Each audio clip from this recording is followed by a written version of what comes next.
You are now rocking with the hottest boxing podcast in the land with your host, Coach Malachi Williams. True.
For the thousands in attendance and the millions watching around the world,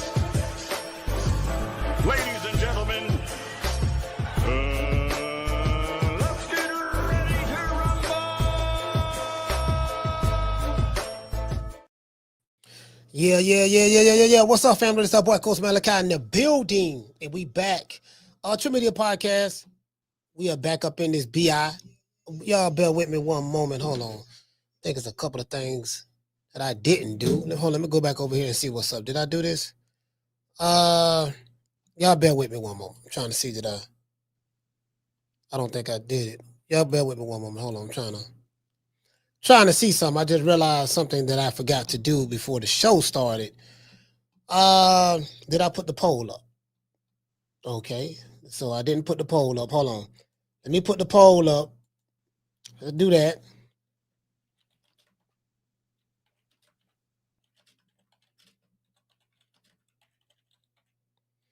All right, so we got to put the poll up. Bam, that's that right there.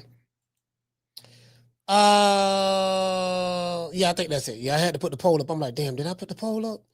And I just realized I did, man. Shout out to everybody, man. Look here, man, this fight week.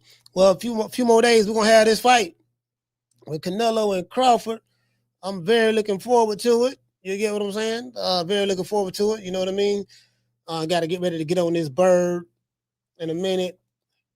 Get on this bird and fly out. You know what I mean? Go to the west, y'all. You get what I'm saying? It is what it is. Shout out to everybody in the chat. Yeah, man. I was listening to this. We got a great. We got a damn good great show tomorrow as well. I done came up with the topic for that already. That show already pretty much done. I was looking at this interview that Bud gave. I don't know who this guy was. He gave it to him in Omaha though, at his gym inside of his ring. And the guy asked some pretty good questions. He asked some pretty good questions. I don't know who the guy. I want to give him his props, but I don't even know his name. I don't even know the name. I forgot the name of the podcast. It might, you know what? I might be able to find it. I might be able to find it so I can tell y'all go over there to him. Hey, shout out to Tony Montana. What's going on, fam? Shout out to Miss Black Panther. Shout out to Tony. Tony, what's going on, fam? Trey in the building. Miss Connie is here. Hey, shout out to Marty King Boxing. Yeah, man. G5 from the Bronx in the building. You know what I mean? The Bronx in the building, you know? Drumming for life. Yeah, man. Shout out to doggone Marty King is in the building. He said war right here. Yeah, man. It's that Hagler. That's not 1985, man. April 1985, man. Hagler and Hearns, man. War. That fight was good. While it lasted.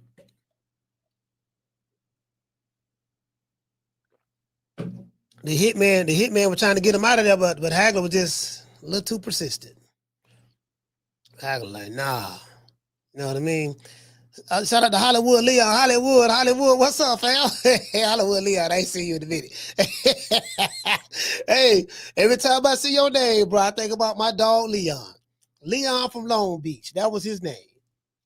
That's what I used to call him. Leon from Long Beach, because he was from Long Beach, California. Long Beach, California. You get what I'm saying? Yeah, man.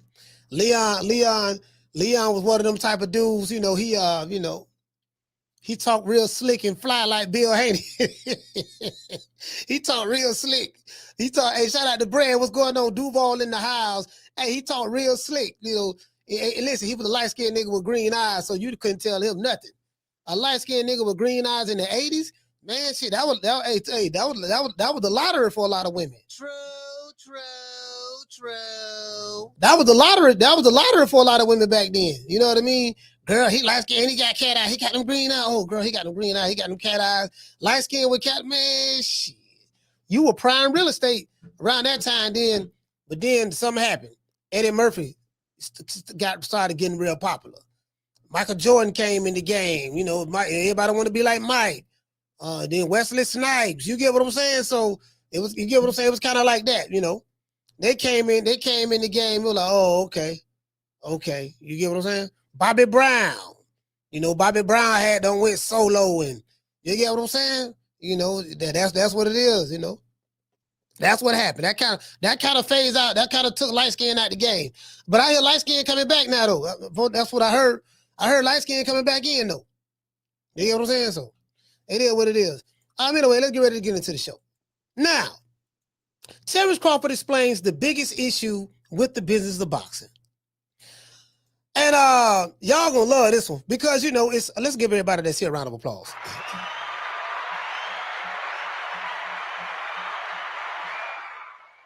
Hey, you get what I'm saying? Hey, Mr. Tomato Can. Hey, I gotta pull up his super chat. Mr. Tomato Can with the bullshit today, man.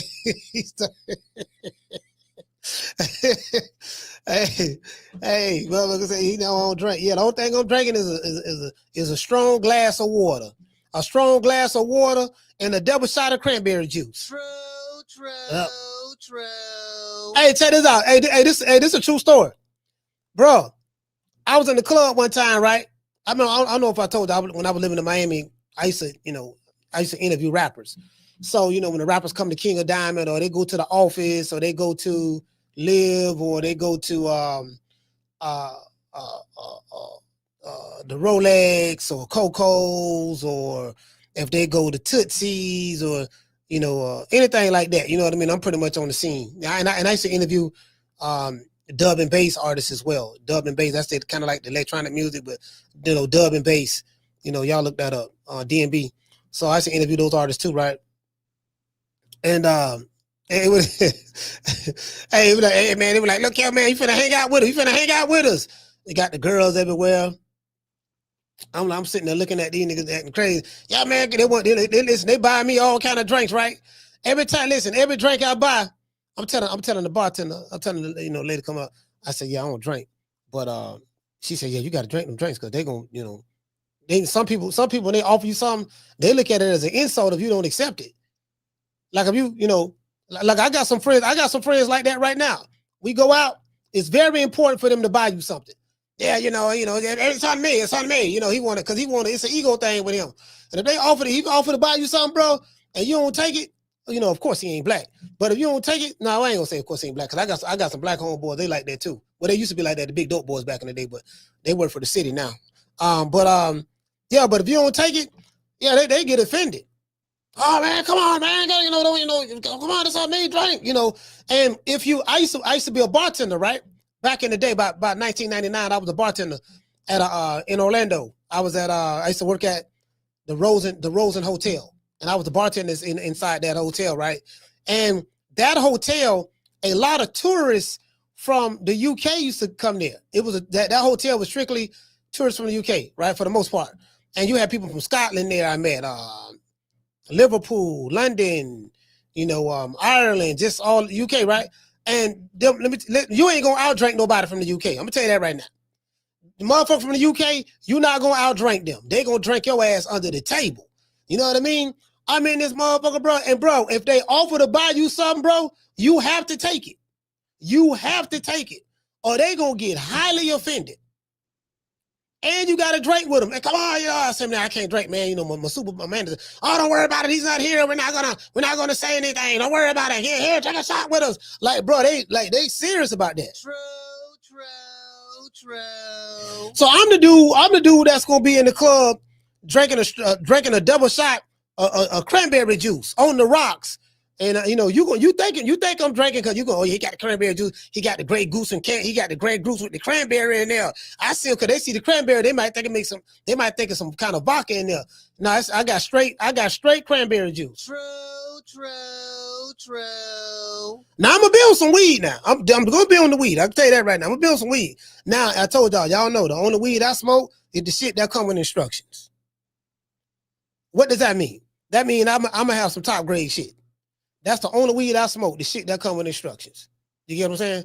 And if you buy the weed that come with instructions, like I do, then you know what I'm talking about. Anyway, back to the show. In a recent interview on the Full Send podcast, that's the name of the podcast, Full Send, FULLSEND podcast, right? The reporter asked Bud, Terence Crawford, and I quote, "What's the biggest issue with the business of boxing that the fans may not know about?" That's a good question. Now, fans over here know about it. If you've been on this show, you know about it. Y'all know about signing a contract. Y'all know what that means. Y'all know about wrong side of the street. Y'all know what that means. We went to war with a lot of them niggas. Y'all know about, you know what I mean? Call Al, cap.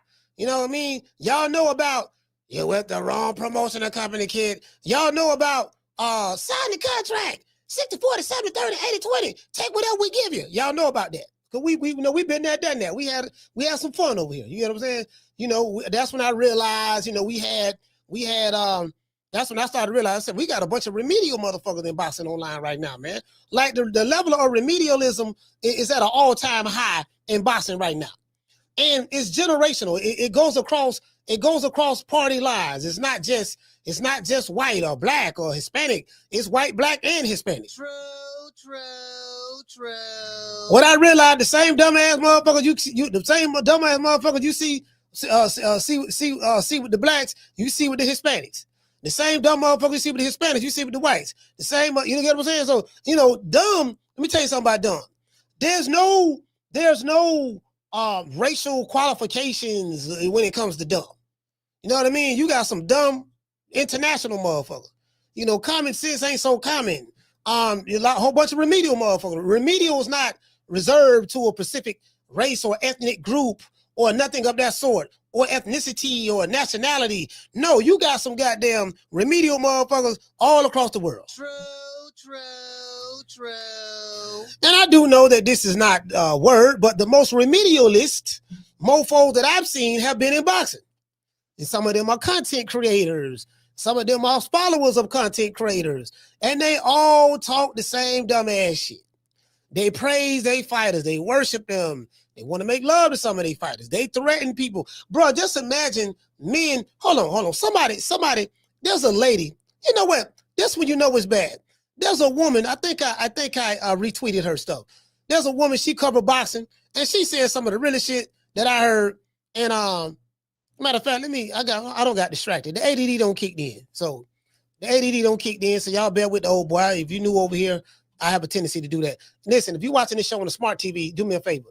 Open up your smartphone, smart TV, smartphone, open up your smartphone, pull up the YouTube app and subscribe. You know, a lot of people watch this show on a smart TV. They don't subscribe because there's not an option to do that on the smart TV. So open up the YouTube app on your phone, look up True Media Podcast, subscribe, and hit the like button for the old boy. True.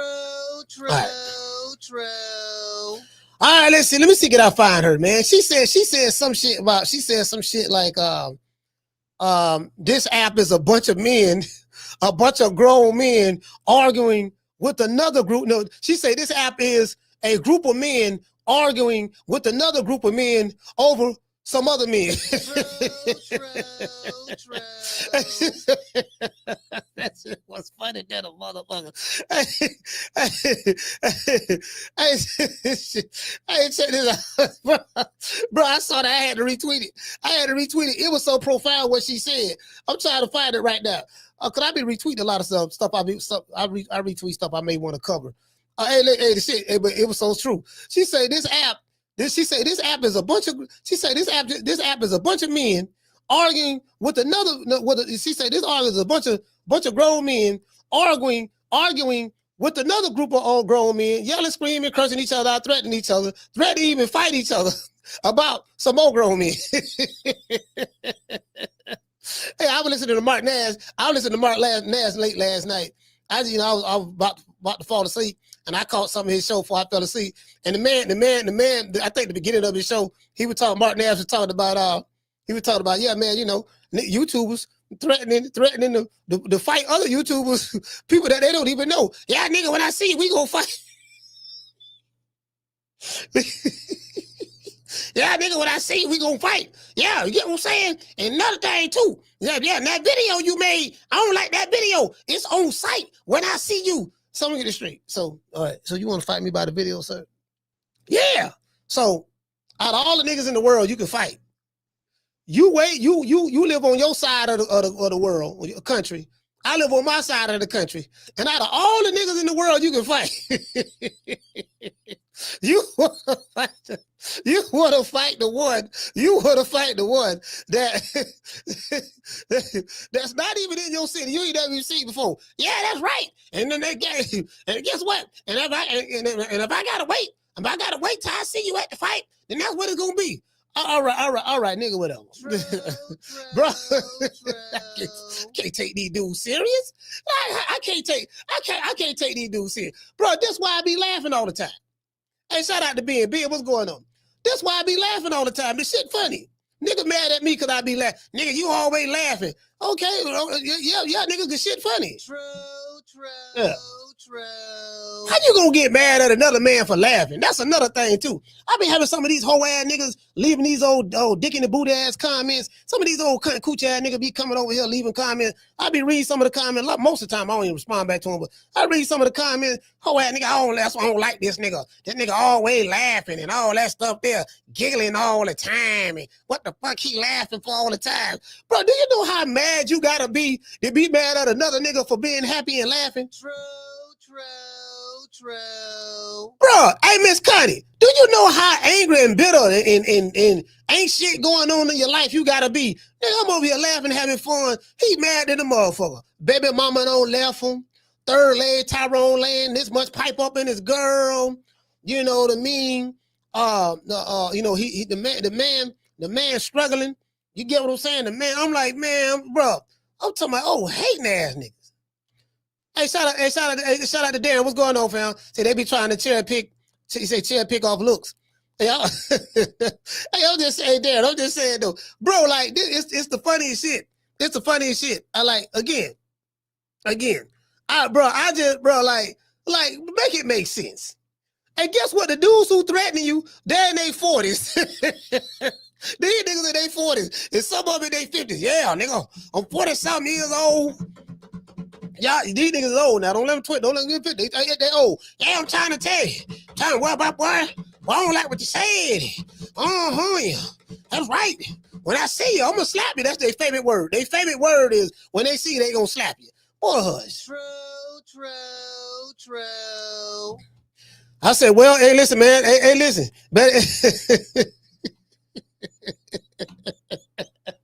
So I got $1 million question. All right, we just gonna entertain this. We gonna entertain this right quick. If you saw the dude and you actually walked up to him, like, how's it gonna go down? Well, okay, if you hide behind the avatar, don't nobody know what you look like. So that's one thing, right?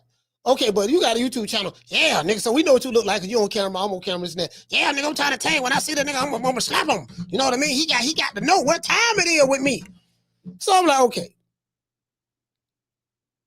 So when you see that person, what you think that person gonna be doing? So what are you supposed to do? Yeah, what's up? Oh, yeah, what's up? What's going on? You said you gonna slap me. You see me? Yeah, I came up here to slap you, dog. I'm up here to slap you. So you don't spend all this money to come to this fight so you can slap the dude. Like, what you think he gonna be doing? You get what I'm saying? I'm just, bro, like, these dudes in their 40s and 50s. You ain't got nothing better to do, fam. Don't you got kids and some of y'all got grandkids? You ain't got nothing better to do. Just because you got a favorite fighter that can fight, don't mean that you can fight, fam. You can't do none of that shit your favorite fighter can do. What you think? You just watch the fighting, you know, and now you got all this false bravado. anyway, let's get shout out to Carl Brown. Carl Brown, what's going on, fam? What's going on, Carl? Yeah, you know, Miss Black Panther. You know, it's just me. I be trying to make sense out of nonsense. What grown man you know gonna let another grown man slap him and don't do nothing? Unless your name Jamal Charlo. True. Unless your name Jamal Charlo now. Jamal Charlo, the only grown man, black man I know that let a nigga slap him and he don't do a motherfucker thing. He ain't got no get back yet. He ain't got no get back yet. So that's the only outside of Jamal Charlo, I don't know no nigga gonna let a motherfucker slap him. White man, black man, Chinese man. You know what I mean? I don't know nobody gonna let that shit go down like that. Anyways, as I said before, let's get back to the show. Now, open the monologue. In a recent interview with Full Send Podcast, the reporter asked Bud, so what's the biggest issue with the business of boxing that fans may not know about? Now, Terence Crawford discussed the biggest issues pretty much in boxing as it relates to the business of boxing. Crawford said, and I quote, he said, you just want your fair shake, your fair shot, and opportunities. You can be the #1 contender and you will see other fighters jumping over you, getting a shot at the title. When you ask the powers that be, when can I get my shot at the title? When can I get to the finish line? The powers that be will hold you back. You know, they tell you that, you know, you can't get the opportunity to win just yet, or, you know, you signed to the wrong promotion company, kid, or, oh man, you on the wrong side of the street, dog. When you do business on that side of the street, you know, man, who you got to call somebody, you got to call Al. Al ain't pick up. You show Al ain't pick up, man. We ain't seen Al since '72. Yeah, man, I know he heard he hiding FBI trunk. I'm looking for him. Ice looking for Al right now. Ice can't even find. You know you're a bad motherfucker when the FBI, the CIA, the Department of Homeland Security. Let's see what we got. What's the people that do the security for the president? What's the people that do the security for the president? Yeah, Secret Service. The doggone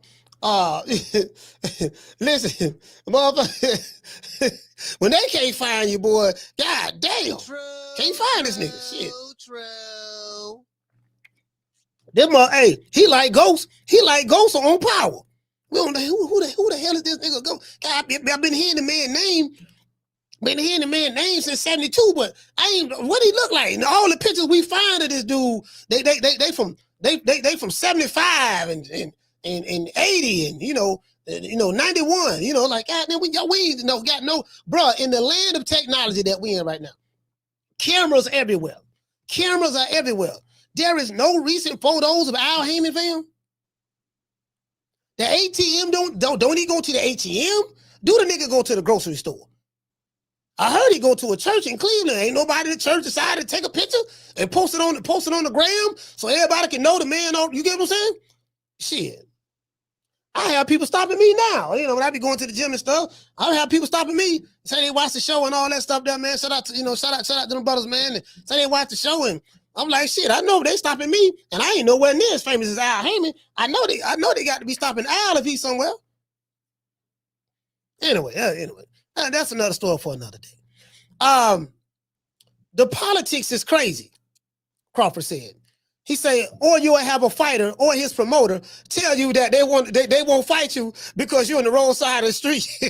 I won't fight you because you don't have enough social media followers or his name is not that big. Hey, bro. That's true. Hey, that's true, fam. That's true. Man, how many? Hey, dog. Hey, Gold Mouth, check this out, dog. Gold Mouth, check it out, dog. Dog, I will fight you, dog, but man, you ain't got my 2,000 followers. You ain't got my 2,000 followers on Instagram, dog. Man, you ain't even popping. Don't nobody know who you is, man. You know how many? Look how many followers I got. I got 250,000 followers. You got 2,000. What I look like fighting you? True.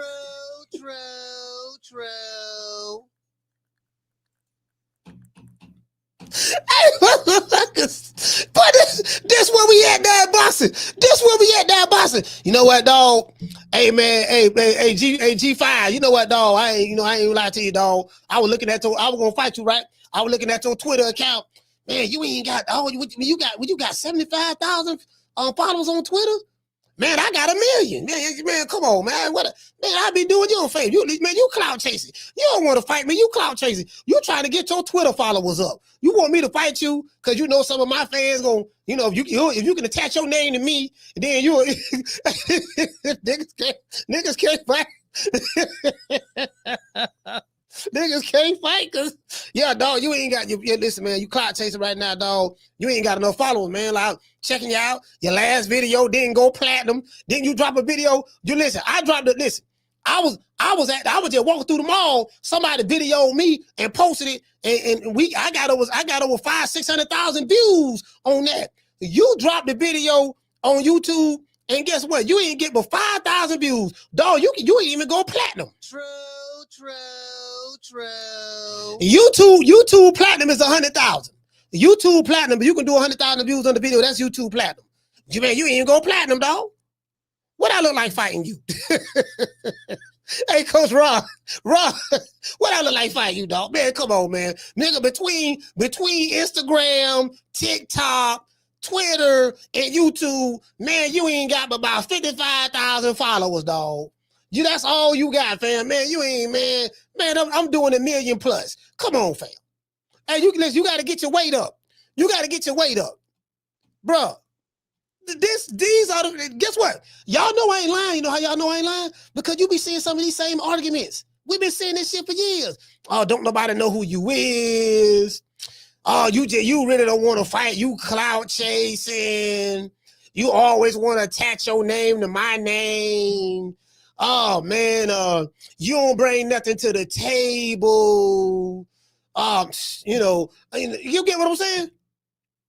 That's why I'm kind of glad Turk out of Sheik here. Cause Turk out of Sheik, he ain't doing none of that. He ain't doing none of that. Turk out of Sheik ain't doing that. Turk out of Sheik like, no, look, hey, look, brother, you want to fight, brother? Yeah, Sheik, I want to fight right now. I'm finna, you know what I mean? I caught this whole ass nigga threatened me, dog. I was doing my live show, Sheik, check this out. I was doing my live show, whole ass nigga threatened me, you know what I mean? Told me I better not come to the fight. So I'm at the fight, Sheik. I'm at the fight. You get what I'm saying? I'm looking for him. Brother, do you want to make some money? Yes, yeah, I want to make some money. What's up? You finna set that fight up between me and the whole ass nigga? No, not the whole ass nigga, brother. The whole ass nigga. We're not talking about him, brother. Brother, I have Bakram. You know Bakram Mutalazel?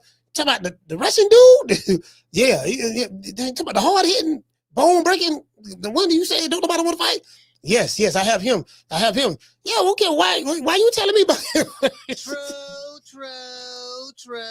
Why you telling me about him, huh? What about the whole nigga that I was just telling you about who said I better not come to the fight him and sign the contract? What about him? You know, brother, we're not interested in him. We only do real fights. Well, that's a real fight for me right there. That's the realest it's gonna get. Sheik. I want him, right? That's who I want. That background, I don't know who the hell you talking about.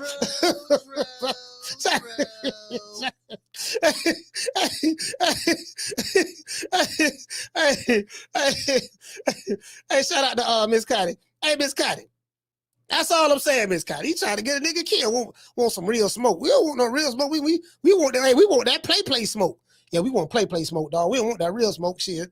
You trying to get a nigga killed. I ain't trying. I ain't crazy. Now I was born during the day, not yesterday. You get what I'm saying? Shit, don't nobody else want to fight him. What the hell make you think I want to fight him? Shit, let them other niggas fight him first. Then let me see how it work out. And then I can decide. You get what I'm saying? True. Yeah, why you send them to my way? Let them other niggas fight. Let them weigh them down for me. Then I get in the ring with them. Anyways, when the powers that be ask you, when the powers that be actually, you ask for your title shot, all that stuff there. Then he would talk about the politics, and he would talk about the politics, right? They'll tell you that, no, you got the wrong promoter, you're on the wrong side of the street, I won't fight you because you don't have enough social media followers, or his name is not that big. Yeah, your name ain't that big, dog. Name ain't that big. Nigga been ducking you since 1975. You tried to get to some smoke. The man been ducking. The man using all kind of duck language. You know, the man. then he got an army. He got an army of trolls. You can't beat him because it's too many of them. There's a whole bunch of army niggas online. Yeah, nigga. Oh yeah, we over here in the chat. Loading it up right there. We defending our fighter right now. We finna build a great wall of China. You ain't gonna never fight my fighter. Boy, I can promise you that, boy. If you can get over the great wall of China, then you can get the fight. You know, but I don't know how you gonna do that. So you ain't gotta never worry about getting the fight. Go fight them other dudes that my fighter don't want to fight. Why you got to come over here and clout chasing? You really don't want to fight. We already know what my fighter do to your fighter. So they don't know. Yeah, they ain't got to fight because we already know what's gonna happen. How we know that? True.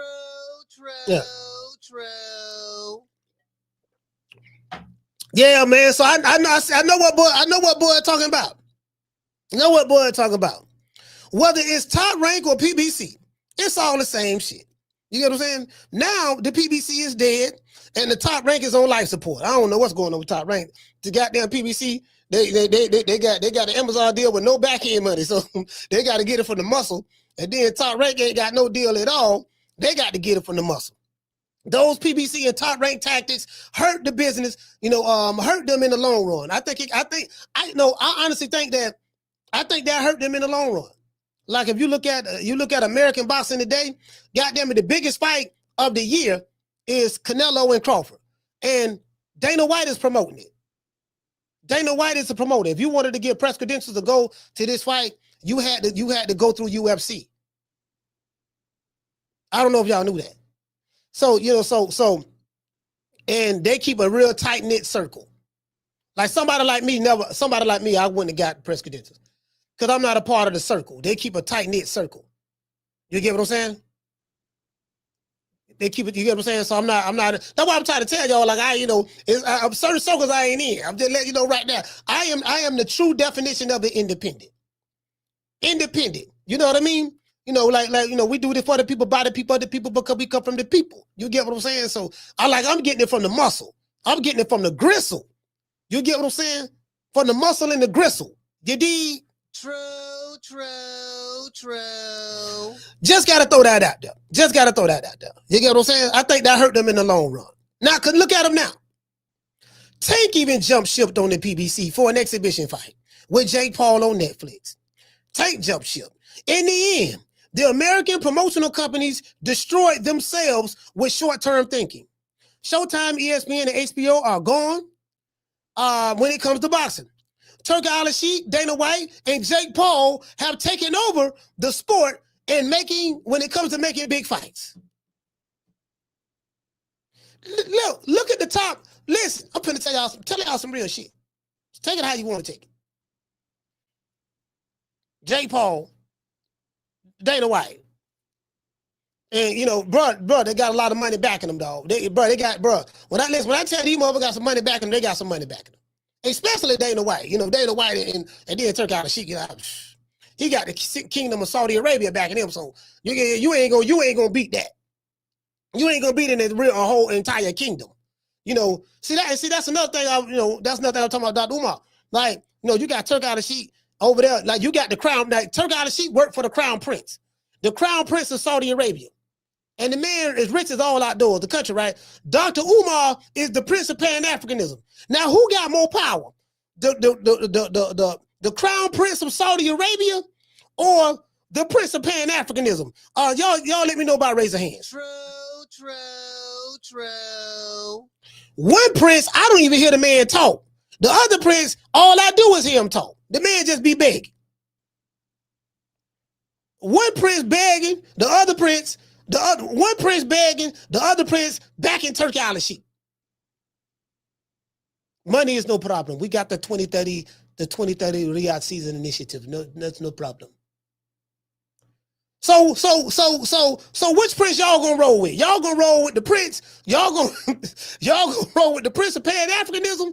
You gonna roll with the prince of Pan-Africanism, or you gonna roll with the crown prince? Oh, sorry, who y'all rolling with? I'm saying if you want to go where the money at, you want to go where the money at. You get what I'm saying? That's all I'm saying. You want to go where the money at. Cause one Prince broke. That nigga ain't got nothing. You know what I'm saying? But he's 6'3". But he is 6'3" with the North Philly beard. Chestnut complexion. I think he's what he said, chestnut, with the chestnut complexion and the North Philly beard. Yeah, whatever, right? Chestnut complexion, 6'3", North Philly beard equals broke. True.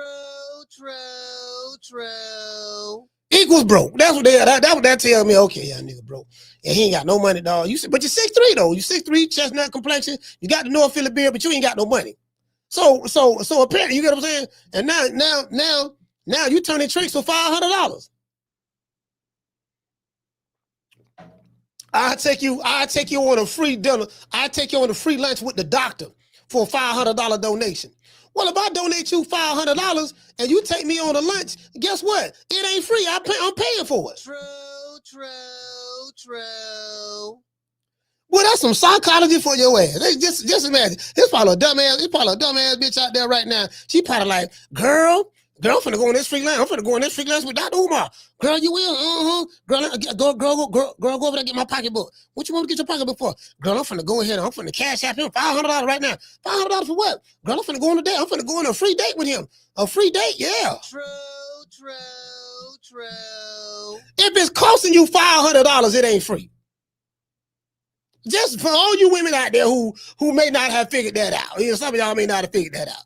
Some of y'all might have GEDs like I do, but I got a street GED. Some of y'all got a county jail GED. You get what I'm saying? So it is what it is. What do you guys think about what Crawford had to say about the politics of boxing? Today's show is sponsored by Foster's Barbershop. If you're in the city of Tampa, download the app Booksy. That's BOOKS. That's BOOKSY. Download the app Booksy, man. And go to Foster's Barbershop, 1923 West Main Street, right here at the bottom, West Tampa, Florida, 33607. Book an appointment. Let them know the old boy sent you, and you will receive a 10% discount. Shout out to Foster's Barbershop. Let's give our sponsor a round of applause.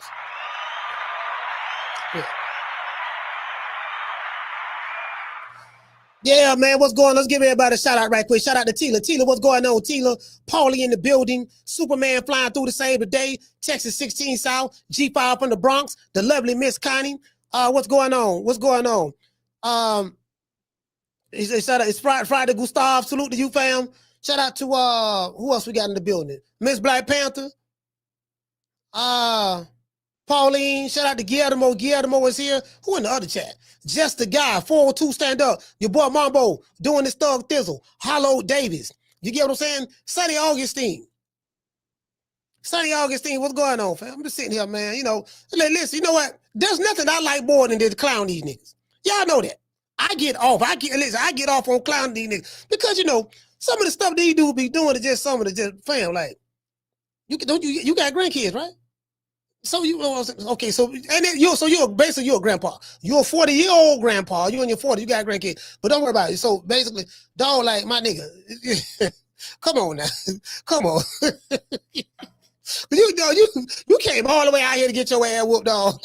Like you came all the way out here to get your ass whooped. Like feel like that couldn't have been on your list. That could have been on your list to do today. Like when you woke up this morning, did you have an idea you were gonna get your ass whooped? That could have been on there. You could have been like, okay, yeah, now what's on the agenda today? Hold on, baby, I'm gonna write my agenda down right now. Oh, come on, boy, get off the line now. Fuck that. I don't like that whole ass nigga. I don't like what he said about me, babe. But I'm gonna write the agenda down right now. What you gonna do, babe? When I find that nigga, I'm gonna go whoop his ass, babe. Baby, listen. You got a whole bunch of YNs with switches around here. You got other dudes around here.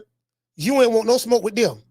Yeah, I know. But you won't smoke with a dude that's thousands of miles away from you in another state? Yeah.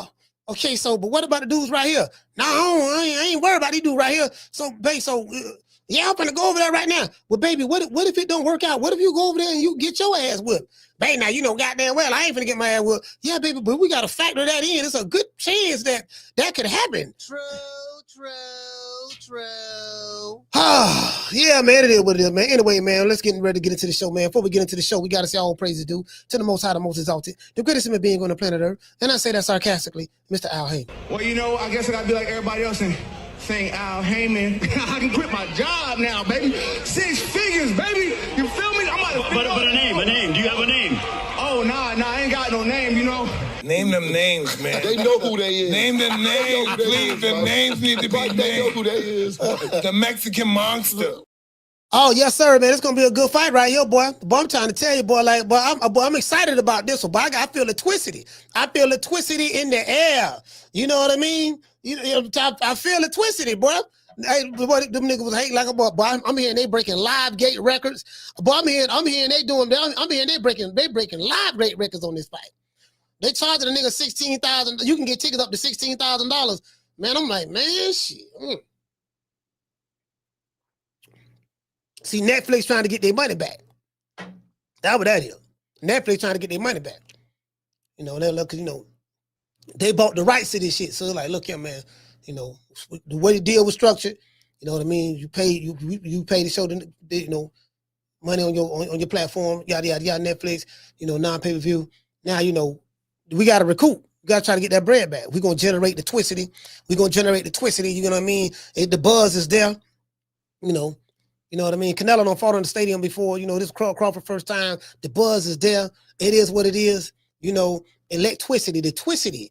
I feel the twicity. You know what I mean? The twicity is in the air. TWICITY, twicity. You get what I'm saying? I can feel it. You know what I mean? It is what it is, So, hey, shout out to Crystal. Crystal, what's going on, Crystal? Crystal, long time no see. Long time no see, Crystal. I tell you what. We got a lot of honey dips in here today. So since we got a lot of honey dips in here, I have a special PSA message from our good brother, your good brother, Dr. Umar, for all the honey dips out there. You get what I'm saying? And by the way, ladies, and I'm telling you the God's honest truth. By the way, ladies, I'm telling you the God's honest truth. By the way, ladies, I'm telling you the God's honest truth. I had a dream. And spirit confirmed to me in the dream that I'm supposed to have 2 wives. And since it came to me in my dream, it is official and it is authentic. It was approved by the heavens. They will not be the same complexion because I don't want to be accused of being a light-skinned supremacist or a dark-skinned supremacist. Yeah, man. Oh, yeah. You know what? Yeah, I was at that fight. Yeah, you know what? Just the guy say Crawford last fight was at the stadium. Yeah, I was at that fight, but it wasn't big as this. I was there when he fought Madrimal. Yeah, but it wasn't big as this. It's not this. You know what I mean? Yeah. So, but you get what I'm saying though? Yeah, it's the twisted, man. So a lot of ladies out there, man. I know a lot of honey dips in the chat. I'm going to give y'all an opportunity, man. Y'all want some Pan-African pimping? If you want to get some of that Pan-African pimping in your live, you get what I'm saying? It is what it is. See your eyes shining, she's my soul bunny, please. In the winter lights, too, she's my sweet Dr. Queen. Talk to my nose, this lover's got it so raw. Make you move, stepping out, grip out of control.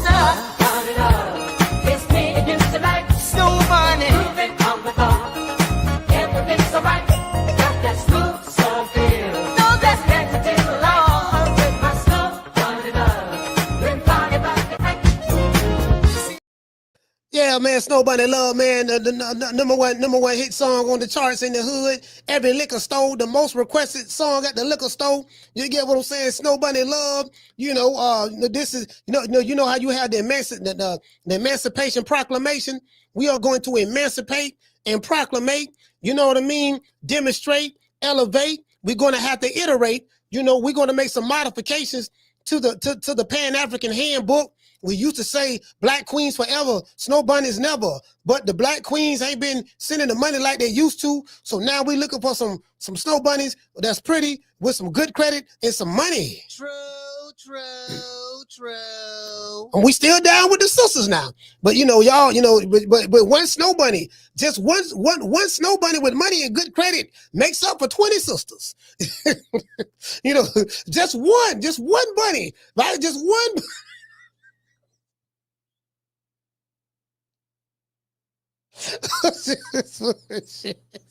Just one bunny. Boy, one bunny is the equivalent.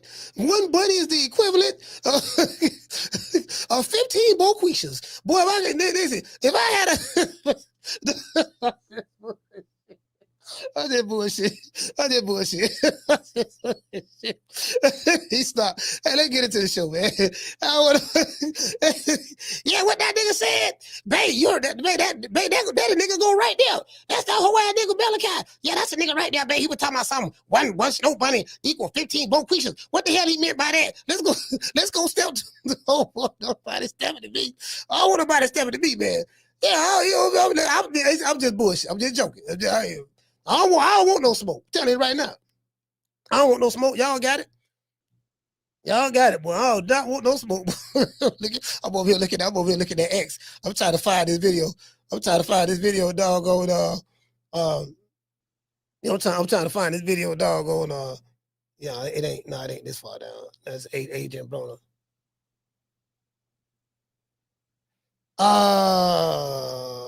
I think I went too far down. My bad. Oh, y'all bear with me. I'm trying to find the interview. I got so much shit on my damn Twitter feed. Like, damn. You know what I mean? Like, I got a lot of shit. Like, retweeting so much stuff. I got a couple of fighters I'm looking to sign on Twitter. I got a couple of fighters. Nick Sack Promotions is looking for new talent. Nick Sack Promotions is looking for talent. Send your videos, the True Media Podcast at gmail.com. Send your videos to True Media Podcast at gmail.com. Nick Sack Promotions. Right now, True Media, we looking for talent right now. We're looking for talent right now. You get what I'm saying? After this fight with Crawford and Spence, Crawford and Canelo, we're looking for talent. Just want to throw that out there. We all looking for talent now. You know what I mean? So, you gotta. I don't want you to be I'm talking about real. We talking about real smoke now. We ain't talking about that. Let's see what boy. Let's see what. This is the question right here. Shout out to what the dude podcast name? Full Sin Podcast. FUL Sin Podcast. Shout out to Full Sin Podcast. I do not own the rights to this material. Here we go right here. I always talk about that, but I don't really understand it. What's like the biggest issue with the business of boxing? Just your fair shake, the opportunities. You can be the #1 contender, and you can see these fighters keep jumping you. And you like, when I'm getting my shot at the title, I've been worked this far, but now I'm right here at the finish line. Y'all hold me back, telling me, oh, no, you can't cross the finish line yet. You can't get the opportunity to win yet. He got to go before you. And you're like, man, politics, or I'm not going to fight you because you on that side of the street. Or no, I'm not going to fight him because he's not worthy enough, or he don't have enough followers, or his name not as big as him. He's a great fighter, but his name not as big as him. Nobody knows him.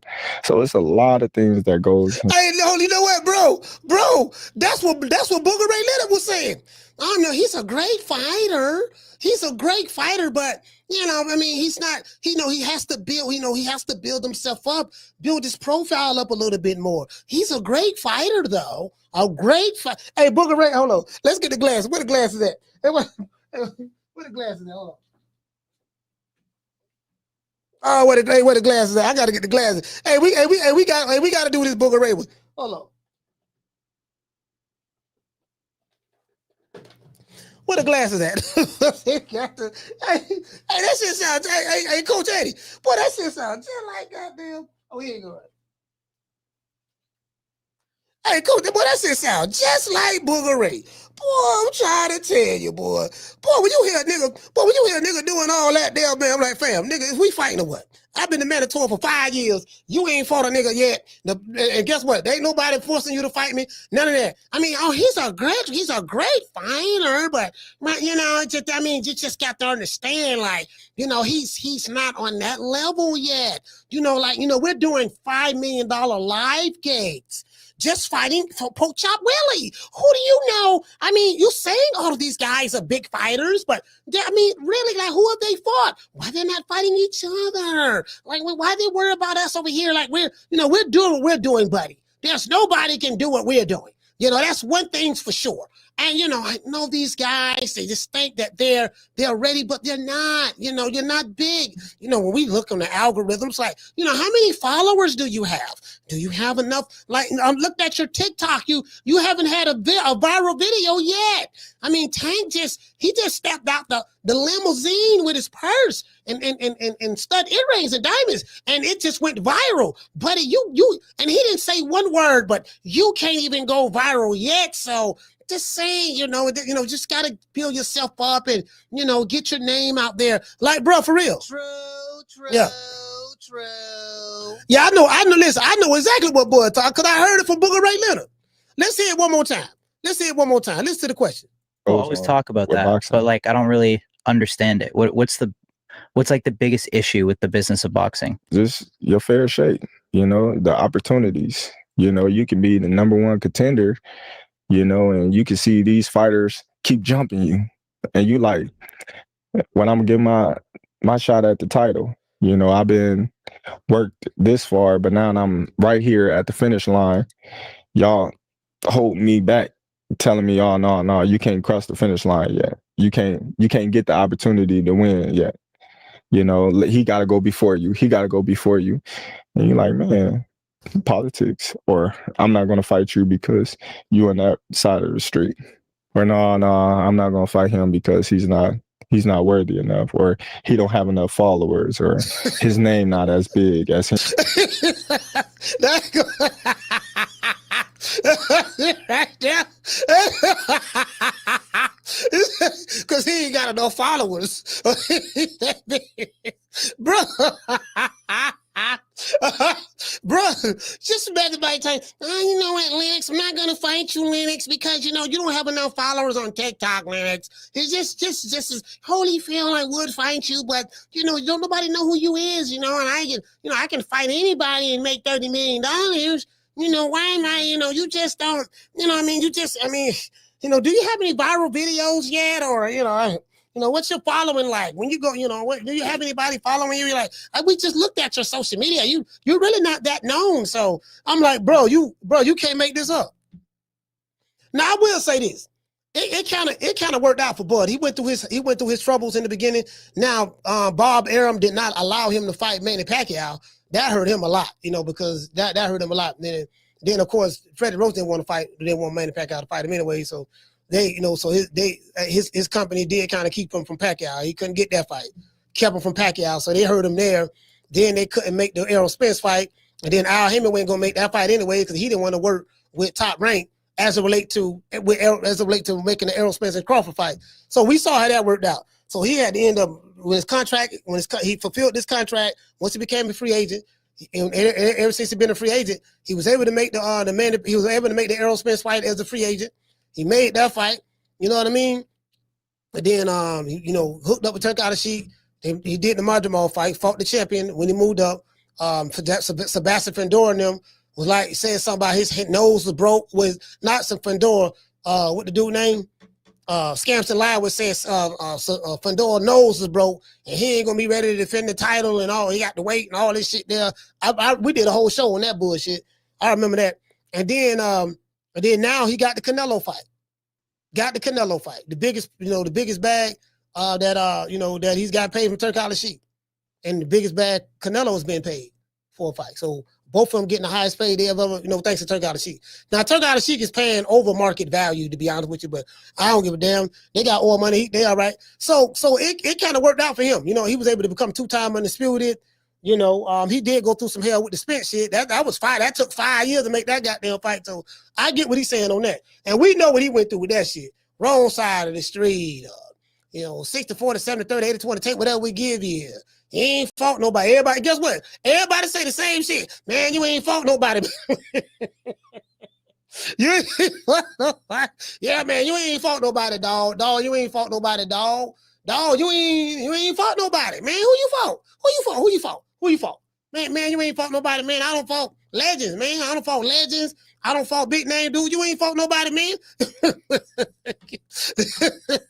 Nigga get right in there and start whooping your ass. True. Nigga get in there and start whooping your ass. God damn, the nigga ain't fought nobody. Yeah, he might not have fought nobody, boy. This been putting knots all upside your goddamn head. I thought there were 8 of them in there. Yeah, man, goddamn, man, but I thought you said the nigga ain't fought nobody, man. And I told you to stay away from that nigga, man. I told you to stay away from that black nigga from Omaha, Nebraska, man. That nigga, man. Them no Omaha niggas built different, man. I told you to stay away from him. Why you think I was coming up with all kind of obstacles and roadblocks? You get what I'm saying? So listen, thank God for Turk Island Sheep. Thank God for Turk Island Sheep. And thank God for Terence Crawford standing on business and doing it his way. He didn't listen to nobody. When they told him, look, man, you got to get rid of your team and move from Omaha. Hey, don't no niggas come out of Omaha. And don't nothing come out of Omaha. You got to leave. Come to Vegas. Get with some big name, big time trainers. He was like, no, I'm sticking with my team. I'm sticking with Bo-Mac. Midge Minor. Shout out to RP to Midge Minor. Midge passed away. Midge, I'm sticking with Bo-Mac. I'm sticking with Red. Red used to box, but he started training. I'm sticking with Red. I'm sticking with Saul. Bernie was the boxer, but then, he got caught out. I think Bernie got shot and all that stuff there. And, I think Bernie did get shot, now that I think about it. But Bernie was wilding out there in the streets, from what I heard. But yeah, I'm gonna stick with my team. We're gonna do it our way. Well, I tell you what, this nigga from Omaha, we gonna, you know what I mean? And bro, he did it his way. Like, and see, that's what I was saying. I say, let me tell you something. When I be hearing these fools talking about, man, off of doing bad business. That's why I don't like him. He's stupid. He doing bad business. Man got a net worth of 8 figures. How the fuck he doing bad business? Now just imagine, and like biggest bag he had at that time was him and Errol Spence, both on the biggest bag they ever fought, ever made fighting each other. Both of them. You get what I'm saying? Bad business though. Made a lot of money over that top rank. Left there. Bob didn't jip him on that. He made what he was supposed to get paid according to the contract. Went over there, did a one-off with BLK Prime. Blue Bloss was definitely privy to that. Everything Blue said about that was true. I confirmed it. Everything he said about that was true. About even trying to make the Jerome Booth in his fight and everything. And there's a video out there on YSM where Bozy said the same shit. Well, we we'll take that fight in a heartbeat, but you got to talk to my mans first, Steven Espinosa. We lower the showtime. He said we lower the showtime. We ain't got no contract with him. We ain't got no contract with him, but we loyal to him. Oh, okay. So anyway, got the bag over there with them and mounted them all fight, and then now this one here. So he did it his way, and that's a testament to everybody in this chat. Do it your way, because if you try to do what other people tell you to do, fam, and it don't work out, you're going to be mad that, man, I should have just did it my way. Don't never listen to another nigga telling you how you should move. A dude who on the outside looking in, who doing worse than you, can't tell you how to move. A 2-figure nigga can't tell a 6-figure nigga or a 7-figure nigga about money and business advice. Oh man, I was dumb. I don't know why you invested in that. What you would think about when you invested in that? And he got 2 figures. And it's always those who have less than what you have that got the most to say. Nigga got 2 quarters he rubbing together, and he got the most to say. Oh, that nigga jumping out that Maserati. He got a cocaine white Maserati. That shit look ugly. But he driving a Honda Accord. He driving a Honda Accord. Oh, Nigga here got that old ugly ass female with him. She ain't all that. Shit, nigga, I don't, you know, she acting like she bougie and shit ditty. All that stuff there. Why all them females coming over there to talk to him? That nigga got them old fake ass, them got them fake ass jeans on. Them ain't no real jeans. For real, true religion jeans. Oh, that man got that. Just sitting over there hating,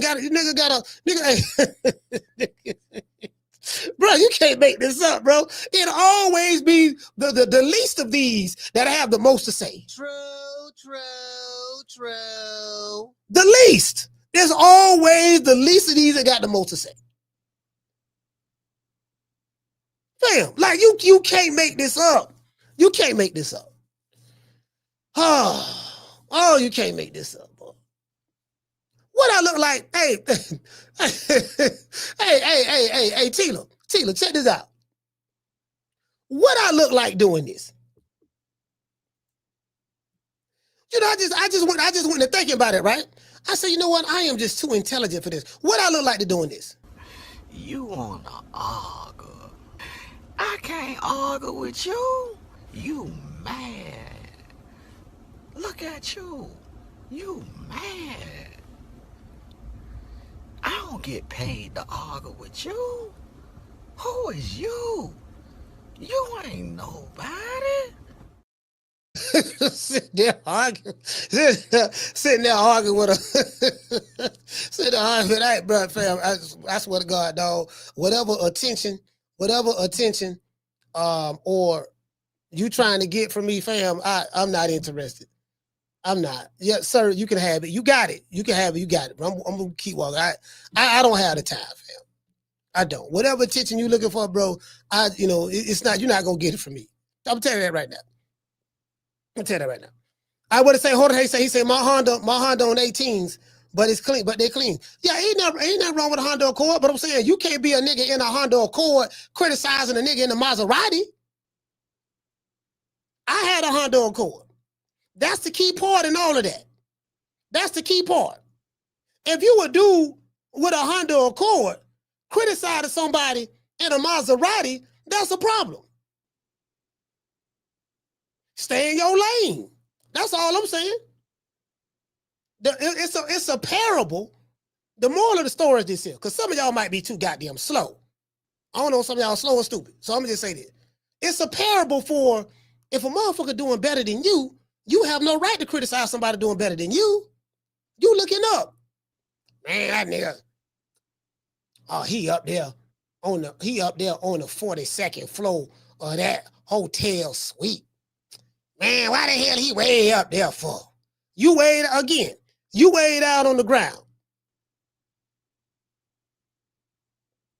You weighed out on the ground. Elephants don't worry about what ants, what the complaints of ants. Motherfucker flying around in a private jet, a Lear jet, getting to different cities in record time. I can't be at the bus stop. I can't be at the bus stop. Yeah, man. Yeah, see them, I don't know, the old ragged ass jet. See, I got that nigga. Somebody need to pull that jet over in the sky. It's moving too fast. They need to pull that shit over and give him a ticket and all that stuff. Come on, fam. True. Yeah. For real though. Anyway, so let me drop the phone line. What do y'all think about that, man? What do y'all think about that? What do y'all think about what Bud had to say as related to the politics? We saw it firsthand. We saw it firsthand just right here in America. Some fighters have to go through more things than others. At the end of the day, it ended up working out for Bud, but he did it his way. Motherfucker don't nothing really come out of Omaha. So motherfucker like, man, they reject the nigga from Omaha. Now, if he would have came out of Texas or Florida or New York or anywhere in California or something of that sort, a big major city, that'd be something different. But he's coming out of Omaha, and the shit worked, bro. Like, bro, he's such an anomaly. Like you got fighters that's all that, you know, like when you become mega rich like that, you got fighters who are anomalies. Canelo Alvarez is an anomaly. He the only Mexican fighter that can do what he doing. Period. You can't take no other Mexican out of a Mexican fighter and think because he Mexican, he gonna do what Canelo doing. Because the rest of them ain't. It's just him. Those are the facts. True. So he's an anomaly. Terence Crawford is an anomaly. Gervonta Tank Davis, he's an anomaly. Jake the Snake Paul, the man come in boxing, he making more money in boxing than 99% of the boxers here in America and probably around the world. True. From the Vine to TikTok to Instagram, no, to YouTube, to Instagram, from the Vine to YouTube. He giving dudes their highest paydays. Structuring deals directly with apps, with Netflix. I'm gonna set up my own promotion company. I'm finna give y'all some game. Let me give y'all some game right quick. I do this social media shit every day, so I know what I'm talking about, right? And this goes for recording artists as well. If you're a rapper, singer, whatever, I want you to understand something, right?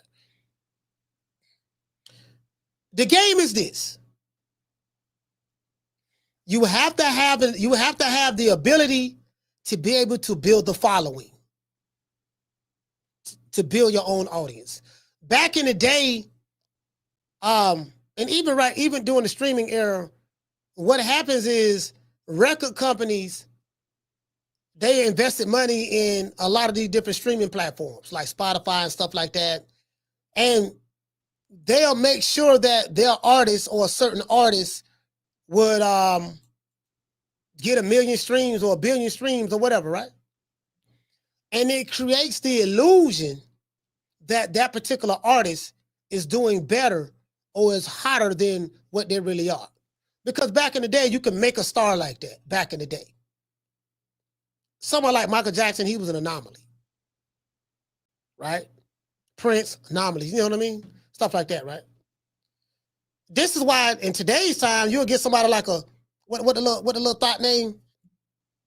What they call a Sexy Red? Yeah, Sexy Red.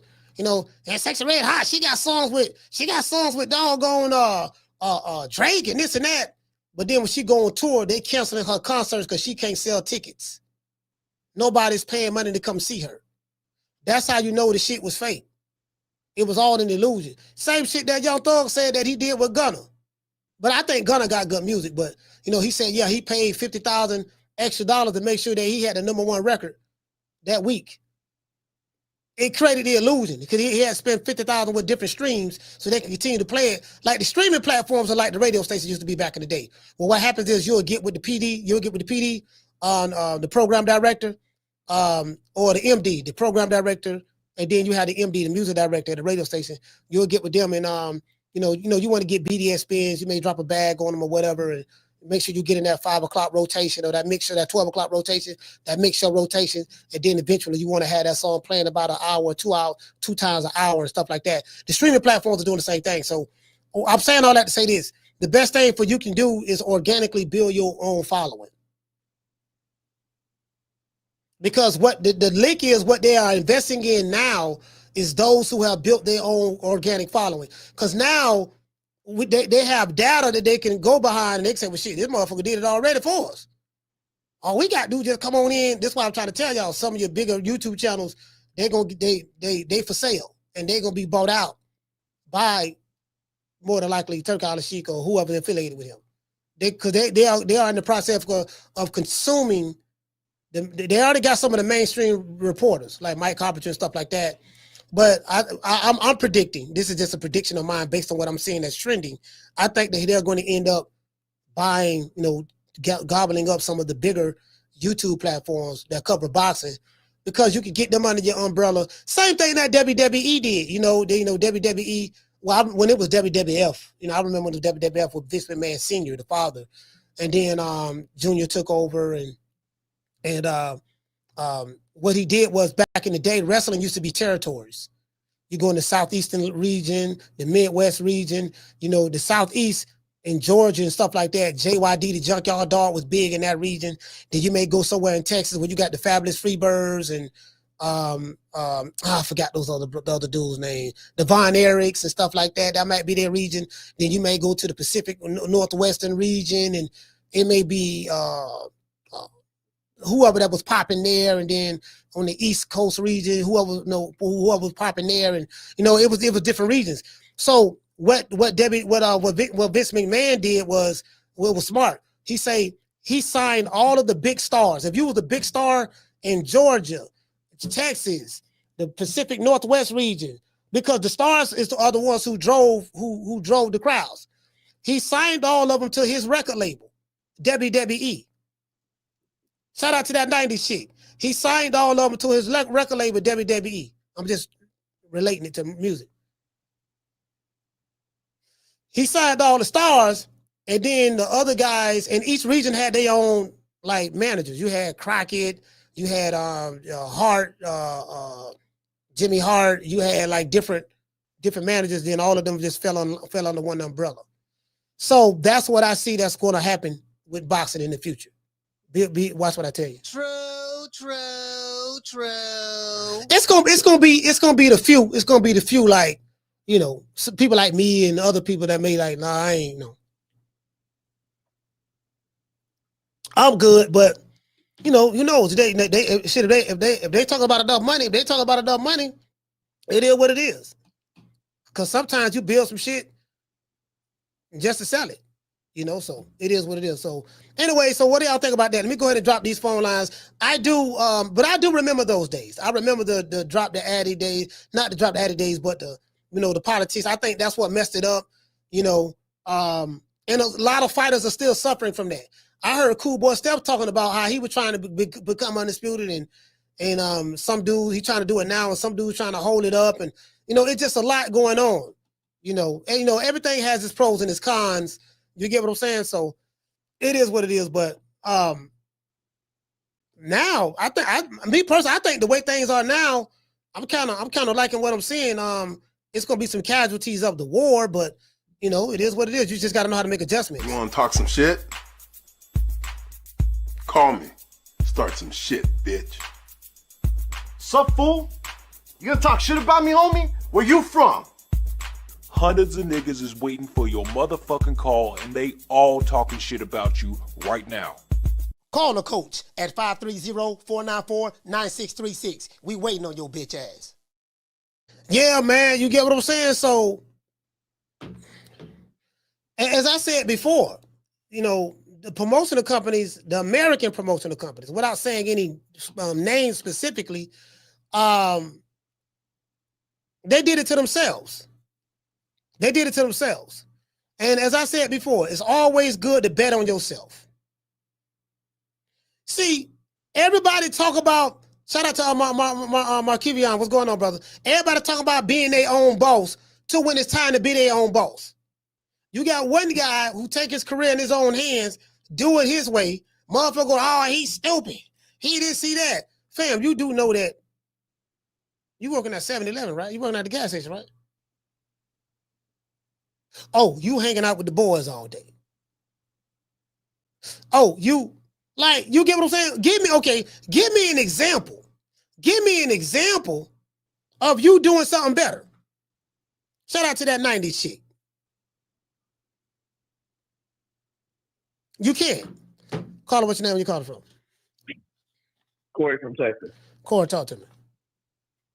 Yeah, I'm glad you brought that up about that promotional stuff because it was either last year or the year before I was working and they had that Rolling Loud Miami, and I look at the younger artists and it would be like 20 or 30 of them on just one bill. I remember growing up, it would be like the Hard Knock Life tour, coach. Yeah. And it'd just be like 5 artists, and it'd be like 2 people that open up that was up and coming artists, and that was it. That would sell everything. Nowadays, you got they'll put 30, 40 artists on it because they put them in such a box that you can't even do like you say, like a show where it's just like one record label like Cash Money or something like that. It'd have to be like 50 artists from all over the place just to cover a bill because, like you said, they just selling you something you're not actually buying. Like somebody like you got 42,000 subscribers. You know what I mean? You said it the other day. I don't even have to go deeper. A lot of people are rich on social media, but not rich in real life. I know people, you know what I'm saying? Yeah, I know people who social media rich. So they social media rich, real life poor. Yeah. Exactly. So for example, like if you got 42,000 subscribers, if your 42,000 or 45,000 ever love you and they pay $5 a day, and you do that by a week or whatever, you know what I mean? Like you could be 10 times richer than the mother effer that's getting paid by somebody. For example, Tech Nine, the independent rapper, he way richer than a lot of motherfuckers that that's big time record label and made way more money. Tech Nine from Kansas City, I think. He got that on lock, man. He been touring independent since the 90s. And Tech Nine, he got his own. He make his own merch. I think he got his own warehouse. Yeah, he got it. Yeah, that's some real independent shit. Yeah. Exactly. It's like the stuff you talk about every day. Like when you own your own brand, can't nobody own you. But when somebody else own you and they were the ones who promote you, they can pull a plug on you anytime. So, that's good what Crawford said, sticking with the subject, coach. It does need to get to a point where you let everybody play. Because I was hearing that argument, you said you was going to talk football. I was having an argument with somebody talking football the other day, and I was just like, y'all keep saying this person's the best quarterback or whatever this year. Let's wait till the Super Bowl come around, and then we can say who had the best year in fantasy, whatever. Everybody, it happens in almost every sport, coach. They try and project who they want to be the great, and then everybody's like, nah, he's the greatest QB. Look at this QB rating. Look at all this, and it's just like, let's see what happens on the Sunday night game. So I was joking with somebody about your podcast, like, hey, this dude, we having the same problem in boxing. Y'all trying to tell me who's great before we even play the games. Like, let the games be played. Let the boxing matches happen. Salute, Coach. Thanks for the show. Yes, sir. Yeah, because, I mean, as I said, man, like you just gotta definitely, man, talking that bullshit because talking that bullshit and actually having to beat the balls is two different goddamn things. Because you gotta listen. When you gotta take. See, in order to be a boss, you gotta have accountability. Whether you could be working for somebody and be a boss. Being a boss is pretty much a mindset, how you handle your business, how you go about your business. So that's how I look at it. It's not necessarily, that you got your own company. Everybody can't have their own goddamn company. And there's levels to having a company. Like, do you have a Fortune 500 company? No. Chances of that happening is slim to none. So, okay, so what is it? You get what I'm saying? I'm just saying it's a mindset. It's a mindset, But a motherfucker doing worse than me can't tell me a motherfucking thing. Only thing you can tell me is how to be like you. Carla, what's your name you calling from? Hold on, Carla, hold on. Yeah, because you get what I'm saying? Because I don't had nothing before. I know what that shit like. Had nothing. Been in the tank. Collect calls, sending packages. You get what I'm saying? Receiving packages, going to the mail room, all that shit. So, again, coming from West Tampa housing projects and right down Main Street and in a trap house. Well, y'all call it trap, but you know what I mean? Like for real. So I know what that looked like. So motherfucker who ain't, and we don't elevate it. I don't elevate it since then. So I'm going this way. I ain't going that way. I ain't going that way. I ain't going that way. I'm going this way. That's where I'm going at. I'm taking off. You get what I'm saying? Ain't shit stopping this. I'm just that's where I'm at. And the motherfucker over here, over there, or down there can't tell me a motherfucking thing. Carla, what's your name? You calling from? Hey, what's up, Coach? It's Coach Eddie from ATL. Coach Eddie, talk to me. What's going on, brother? Hey, man, I think right now, Bull, he did make a lot of sense in that video right now. People jumping over him and all that stuff, but David Benavidez, that joker somewhere punching the air right now, man. That joker 38 hat. So he's like, man, I waited all this time, couldn't get the fight. Bud done came straight to the front of the line and got $60 million. You know, that's Bud skip the line. That's over 38 high, right? Bud don't skip the line. Dude jumped the whole division, bro. He jumped over 2 divisions. He got $70 million. Bud don't skip the line. Bud don't skip the line. Bro, I ain't even look at it that way. But bro, you right. The man don't skip the line, bro. The man jumped up. Let's see. The man don't jumped up. Fail. He skipped over 2 divisions. Really 3. Really 3. The front of the line. Really 3, because he had but one fight. He beat the champion, the WBA champ, at 454, and he left. So I'm like, shit. Do you even count that? You can't really even count that. He wasn't even there long enough. I'm like, man, shit. Hey, but you know what? That just goes to show what God was for you is for you. What God got for you is for you. You know what I'm saying? Yeah. Because didn't nobody see this fight coming, man. 3-4 years. We be like, man, ain't no way in the world Bud finna fight no Canelo. Fight came out of nowhere, so it's a blessing, man. Yeah. You know what I'm saying? Bro, somebody right now also, I'm gonna tell you another thing too. Go ahead, Cody. No, yeah, don't forget what you're finna say. Check this out, bro. A slim, dark-skinned, heavily melanated black man, not from New York, not from Dallas, Texas, not from Houston, Texas, not from the state of Texas, not from the state of California or the state of Florida, none of that. A man from the state of Nebraska. I want you to think about this shit. From the state of Nebraska. Cornhuskers. From North Omaha, Nebraska, and specifically where all the blacks live at. Small city. That guy is 41-0, 4-division world champion, 2-time undisputed champion, is in the biggest fight of his career against Saul Canelo Alvarez, a guy who came from nothing from Mexico, from nothing, who turned pro at 15 years old.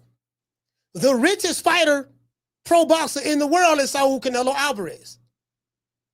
He lands that fight with that guy, and they fight in September the 13th. You can't write a better script. If that ain't God, I don't know what is. Go ahead. You can't write a better script. Not only that, Tank Davis fans right now, they say they hot, man. They mad cause Bud and Canelo got a $50 million gate, and they beat Tank Gate. But Tank Gate is only $22 million. So now they were saying the fight wasn't nothing, wasn't nobody gonna tune in, didn't nobody ask for it. But now they don't go. They the 3rd ranking, right behind Mayweather, the highest gate in boxing history. So they say they hot right now. They trying to find some way to spend it. You know what I mean? They try to spend it in their head, but I can come up with some reason. Who else? Who 38 hot? I'm giving you tomorrow's news date. Oh. Trust me, Coach. Oh. They've been talking this whole time. Who is they? They've been talking Who is this they whole though? time about how the fight ain't gonna fail. Or some of these content creators, man. Oh, man. Some of these content creators, man. The videos is coming. Yeah, these niggas be projecting like, bro. Well, like, I'm gonna say KQ, KC, and all them old jokers, knockout. You know, they've been talking about the fight ain't that. You know, the usual suspects. The usual suspects. It's so much I can say on that. Yeah. I'm gonna keep my mouth closed. They say if you ain't, I'm gonna just be quiet. It's so much I can say on that. That's too funny. That's too funny. Well, go ahead, brother. Yeah, man. And now I'm gonna end the call with this. You know, I was sitting there thinking, I was listening to Bud, and I was just thinking of all the things that I heard over the past 2 years about all these obstacles they set up why fights shouldn't be made. I just compiled a quick list if you would allow me, Coach. Go ahead. Like one of them, you're a horrible fighter. Number 2, you ain't fought nobody. Number 3, you don't bring nothing to the table. Number 4, I got everything to lose and nothing to gain. Number 5, you ain't no draw. Number 6, you don't put no butts in seats. You ain't no pay-per-view star. Number 8, you on the wrong side of the street. Number 9, I'm the A side. Number 10, my fighter did all the heavy lifting. Number 11, you got to fight fighter A, B, C, and D to fight me. Number 12, I need 2 Ferraris, I need 2 Ferraris. Number 13. You don't bring them to the table, but it's 25 pounds. And last but not least, my fighter got more jewelry than dripped in yours, man. This is crazy, man. This is what we dealing with in today's boxing, man. All the reasons why fights can't be made. That's my call, coach. That's Lou, fam. Yeah, I ain't know who Tank. I mean not Tank. I ain't know who Coach Eddie was talking about. He talking about we say KQKC and knockout. Man, bro, child, please, boy, hush. Nigga, please. Anyways, yeah, man, phone lines open, man. 530-494-9636, man. Yeah, man. At the end of the day, see, at the end of the day, the race ain't to the swift, it's to the one who can do it to the end, man. Like, you know, I like the way this shit working out, to be honest with you. Caller, what's your name? You calling from? What's up, Coach? Jerry from Baltimore. Jerry from B-More, talk to me. I got to give props to Turkey Al-Sheikh. As you know, I'm up and down on Turkey. I got to wait and see attitude with him. He could be great for boxing or he could be bad. But let's be honest, this fight does not happen without his involvement. We all looking forward to this fight. And without him, this fight does not happen. Bob Arum ain't never dealt with Canelo. PBC didn't get the money. This fight is happening because Turkey Al-Sheikh believes in Bud Crawford, and he's laying out $200 or $300 million to get it done. So I gotta give him props. As far as the rest of it, hey, I could see a path to victory for both fighters. And anyone who's sitting up here saying, "Oh, Crawford's going to smash him, Canelo's going to crash him," I don't know. I don't see that, man. I don't see that either way. Win, lose, or draw. Bud Crawford moving up to weight division, that's challenge of greatness. It's going to come with a career high payday. And to be honest, I got to tell you, to me, that's his motivation. He's at the end of his career. He wants a big payday. I don't blame him for that. He ain't asking nobody to give it to him. He's going to fight a very valid pound-for-pound fighter to get it. I got Canelo. But I would not be surprised if Bud Crawford wins. And I wouldn't even be surprised if Bud Crawford does a number on Canelo, because if he's boxing sharp, we've seen this with Canelo. That bothers him. I'm gonna be honest. I'm gonna be honest with you, Jerry. You know, I'm biased because I ride with Bud because I got a good relationship with him. I'm being honest with you. I'm not taking any, you know, but I think he's coming to fight. But I like Canelo Alvarez. Canelo Alvarez is favorite, and he should be the favorite because this is not an easy task for Bud. Canelo Alvarez is a pound-for-pound guy. He's a living legend. He's accomplished so much in the sport. And me personally, I have a great deal of respect for him. He's one of my favorite fighters. We're going to find out Saturday who's going to do what. Because all the questions that everybody else have, I have those same questions. All right, what's going to happen when Canelo hit Bud? You know, will he be able to stand up to the pressure? You know, can he keep him off for 12 rounds? Like, I have these same questions, all of them. You know what I mean? So we going to find out, you know, will Canelo do what he normally do, or can Crawford put it off a miracle? So we're going to find out. But either way it go, I like both guys. You know, I'm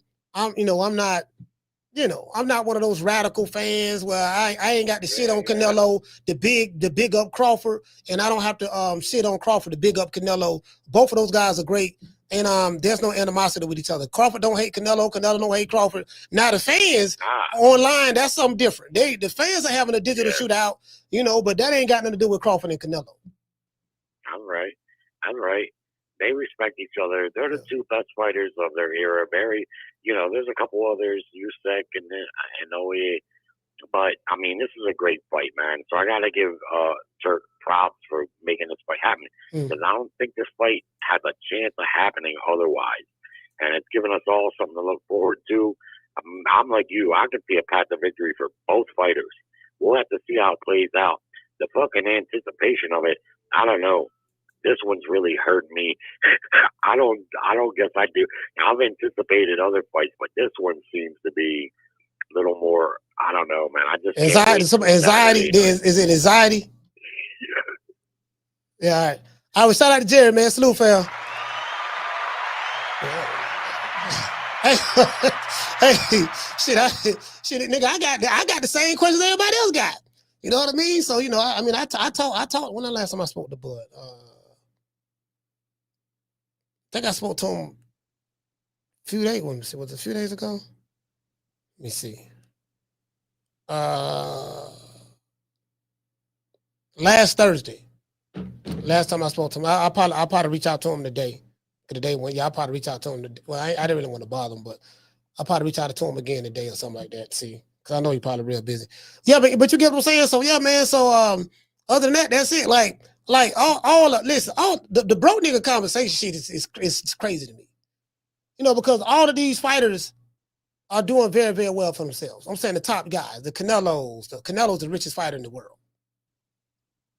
Boxer. Ain't no boxer richer than Canelo from a net worth standpoint. So he got the money. And to be honest with you, know what I mean? There ain't nobody got more money than Turk out of Sheik now. So, Dana White and all those guys. So, but yeah, man, I just, I'm looking for a really, really good fight. Looking forward to that. And both of those guys getting paid. They deserve to get the money that they're going to get. And that's that. I'm not getting none of it. So I can promise you, I'm not getting 0.5% of what Canelo and Crawford getting paid. I can promise you that. Carter, what's your name? Where you call it from? What's the deal, Mo? What's good with you, Slam? Ron, boy, talk to me, fam. DC, stand up. But yeah, I'm gonna keep it short and sweet. I'm always bet on Bud. I was fucking with Bud before. Fucking with going to Nebraska was cool. You know what I'm saying? We talking about 2016 shit. Nobody was. I'm vindicated when I told people Bud was gonna be the best fight in the world. He ended up being the best fight in the world. Not whether he win or lose this fight. I'm just saying who I'm betting on. Now, with that said, I'm always an advocate of the young line taking the old line out. I don't think we're going to get that with Bud. Bud is not going to. Bud pretty much. He didn't run into that situation. Madrimov was probably the closest thing that probably would give him that situation, and he passed that test with flying colors. So basically what I'm leading up to is I'm cool with the fight. I'm great with the fight, but I'm more advocate for younger fighters. So I'm hopeful that Shiraz, win, lose, or draw, I know for a fact that Shiraz should be the champion next year. I feel that Shiraz, even if Bud win, he's going to vacate the belt, and I think Shiraz and Canelo will fight, Cinnamon a fight, and Shiraz beats Cinnamon, and that's the changing of the new guard. I just feel I'm more of an advocate for these the younger fighters now. You know what I'm saying? We done seen enough. Cinnamon, it's time for Cinnamon. And Cinnamon fought a lot of young fighters, but I think Shiraz is going to be the fight that's going to Cinnamon, send Cinnamon home. And like I said, win, lose, or draw, we will see Shiraz versus Cinnamon, because if Bud vacate, Shiraz and Cinnamon going to fight for a vacant belt. Because, this is all about, basically what I'm getting at is that this is just not about Bud. This is just not about Turkey setting up Bud. This is about Turkey setting up Shiraz as well. So that's all I'm saying, Mo. I just can't wait. The Saturday can't get here fast enough, Mo. And that's just that's just all I got to say, Mo. But that's it. I ain't gonna hold you. I'm out. All right. Shout out to Rumble first. Hey, what do y'all think about Dana White? Dana White is the promoter of this fight. Dana White got this fight. It's being shown on WWE. When I watch WWE Raw and stuff like that, what is Raw and SmackDown and TNT and other stuff. I've been seeing, I always see this fight being advertised, doing on WWE commercials. Someone told me they got advertised. It's the way they doing it. When I sit back and you got what he said. You got these content creators who hold on. But these some bitter niggas, boy. You know how bitter you gotta be. Hey, you know how bitter you gotta be, bro. To sit back. Yeah, man. Nigga, this fight ain't nobody caring about this fight. Ain't nobody think about this fight. Sir, you and your homeboy who you make videos with, y'all two niggas. Y'all don't represent, and they gonna watch the fight. Y'all don't represent the people who spent all this money and the people who fly in the Vegas. And the people who in these hotels. Man, ain't nobody going to that, dog. Dog, we gonna be right here at home. Hey, we gonna be right here at home. Ain't nobody going to that, dog. I'm like, well, shit, I don't know. Only goddamn flights I seen booked, and all these tickets I seen sold, ain't got, you know what I'm saying? And, I don't know. Are you sure about that, partner? Yeah, man, I'm telling you, dog, ain't nobody paying that no attention. Bro, I'm like, you can't make this up. Carla, what's the name you calling from? Ben from Houston. Ben from H-Town, talk to me. Hey, what's going on with you, coach? Man, my take on this politics and boxing thing is that, well, first of all, it's always been there. Second of all, it's gonna always be there. And it's just that, some of these guys, a lot of these guys want to claim I'm a boss role, but a true boss man don't really speak about being a boss. He make boss moves. Yeah. You know what I'm saying? He don't have to, try to pat himself on the back to make people think that he's a boss. Oh, I'm a boss. But you give these same dude a checkbook and they don't know how to balance it. You know what I mean? So with all of that, man, and a lot of guys, man, what a lot of people fail to realize, and that's just not guys in boxing, but this is all over the world. Not everybody is cut out to be a boss. A lot of people need to be told what to do and how to do it. You know what I mean? So people get caught up in that, oh, I'm a boss scenario, man. You don't, when you are what you are, you don't have to talk about it. Motherfucker don't even know what come with being. Listen, you got to be the boss of your house first. If you can't get your kids to listen to you in your household, and you can't, if your woman ain't listening to you or your man ain't listening to you, don't tell me about you a boss. How the hell you gonna be a boss or some other shit when you can't even control your household first? So let's get that straight. You can't control your situation. If you can't control your situation, don't come talking that boss shit to me, because I ain't trying to hear that. Okay, you a boss, fine, whatever. You the boss of you might be the boss of your Instagram page or your YouTube channel, or that's fine. You get what I'm saying? But all that bullshit, you trying to impress me? I ain't impressed.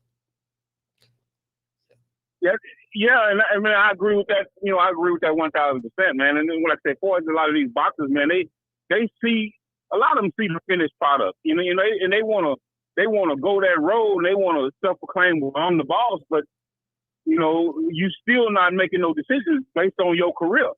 I mean, it's plain. The promoters, they work for you. Everybody works for you. Well, then you should have all the say so in how your career goes. But a lot of these guys sit back and just take what's given to them. And I understand when you're first coming up, you gotta do what you gotta do. But with that said, you still could have an input on how your career goes. Other than that, man, you just another guy that worked for somebody. Listen, basically, that's what it boils down to. All right, well, shout out to Ben, H-Town stand up, salute, fam. Thanks, Ben. Hey, look here. See, this how this shit works. In life, there's always a hierarchy. There's always a hierarchy in life. There's always gonna be somebody over you. All that trying to impress motherfuckers who you don't know, who don't know you, behind avatars or whatever, is ridiculous to me. There's always going to be somebody over somebody. I don't give a damn who it is. That's just how the ball bounces. So, y'all, they've been listening to too much Instagram. I'm a boss shit. What the fuck that mean? I'm my own boss. Y'all been listening to too much Dame Dash. See how that shit working out for him. So, like, sometimes, like, you be listening to these motherfuckers on social media, and that shit be, you be feeling it. You be feeling, yeah, I got to be my own boss, nigga. Finna get generational wealth. Yeah, I'm finna stack my paper. Okay, well, if that's what you're gonna do that.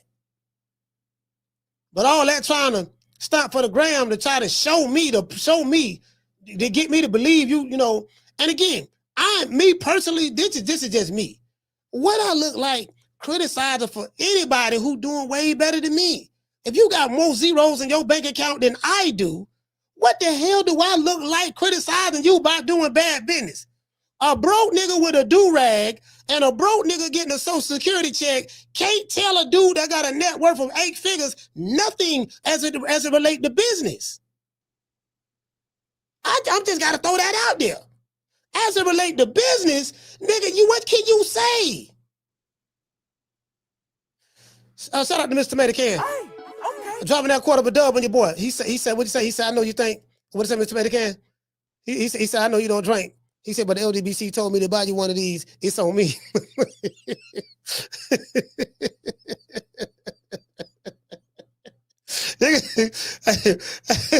Hey, another thing too, right? Motherfucker hating on you, right? Let's say motherfucker hating on you. See, the reason why I hate is this. The reason why I hate is because the hater sees something in you that he don't see in himself. He's admiring the gift that God gave you, right? That's why haters hate. He's admiring the gift that God gave you. But if the hater took the time out to discover, think about, ponder, marinate on the gift that God gave him or her, he or she wouldn't have time to hate on you. See, dog, if you were so busy focusing on the gift that God gave you or trying to find that gift that's within you, you won't have time to hate on me. You get what I'm saying? Sometimes like when you be shining, motherfucker just don't like your light. Pussy asshole shining.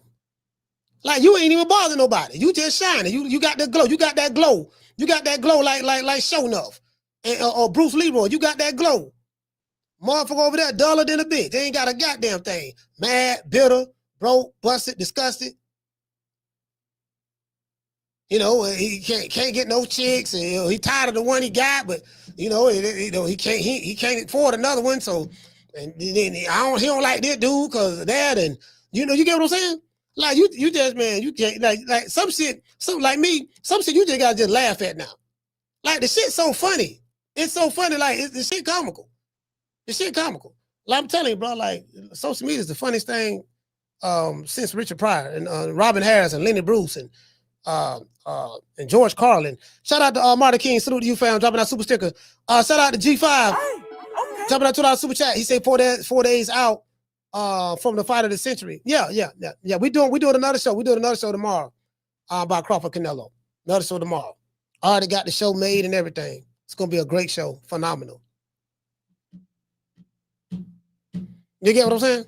But as I was saying, I ain't never criticized nobody who doing better than me on anything. Like that shit don't make no sense. Especially if I can't do it.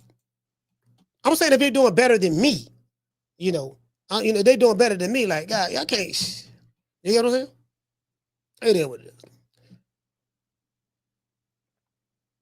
East Money say, ain't this Canelo's biggest payday as well? Yeah, it is. This is the biggest payday. Facts.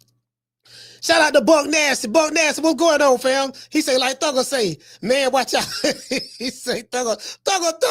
Hey, look him, hey, Buck Nasty. Like Thugger say, huh? Hey, Thugger say, wham. Hey, Buck Nasty. I've been listening to some of the Young Thug tapes that's been released. He said, yeah, wham. Check this out, wham. I'm like, who is wham? The man keeps saying wham. Who is wham?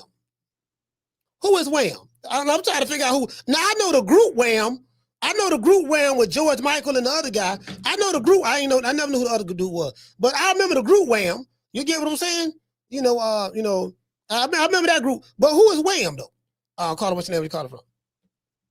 What's up, Coach? M1 from the BS. M1 from the Bronx. Talk to me. Shout out to Ali. What's up? Go ahead. That show that Roy Jones and made that he said that, oh God, just want to bring that with Roy Jones. Oh God. Anyway, I'll get back to that to the other fight. Wow, that's crazy. Anyway, he said that the reason why all these fighters are not getting the money is because they don't fight nobody. And Roy Jones been saying that from the beginning when he had all his fights. That's why he dumped his father to get the fights that he wanted. And as soon as these fighters get back to that, man, this shit is on fire over here in the Bronx with this fight. Everywhere I go, barbershops, yeah, bodegas, they talk everywhere. about it. Talk about it. It's lit. Listen, they talk about it. The only two people who say ain't nobody. Well, I'm hearing they broke the Live Gate record. I hear they did like 50 million at the Live Gate, but ain't nobody thinking about this fight. Yo, bro, this shit is lit. The last time I seen the Bronx like this was when Trinidad and De La Hoya fought, bro. Like, that shit was lit, and that's how it is with this fight, bro. That's the last time, you know. And with the Manny Pacquiao, if the Manny Pacquiao, everybody said shut after Mayweather fucked them up. But this shit is live, bro. Yo, shout out, bro. Shout out to y'all. One. Absolutely, fam. Yeah, man. Motherfucker be projecting. Hey, shout out to AJ Planet. What's going on, AJ? What's going on, fam? Hey, you know what it be? This what it be. Motherfucker be projecting. Motherfucker be projecting, boy. You know, like you know how motherfucker be hating, and they don't want it. They don't want to see you doing good, or they don't want to see something doing good. So they be like, man, ain't nobody paying attention to you, dog. Man, fuck Beyonce. Ain't nobody watching her. Dude, you do know her concert sold out, right? It did, yeah. Oh man, when it sold out, it ain't sold out. It ain't, yeah, dog. I'm telling you, it sold out, dog. Beyonce sold that bitch out, dog. Man, she fell off. She fell off, dog. Yeah, she might have fell off, but yeah, but the concert just sold out.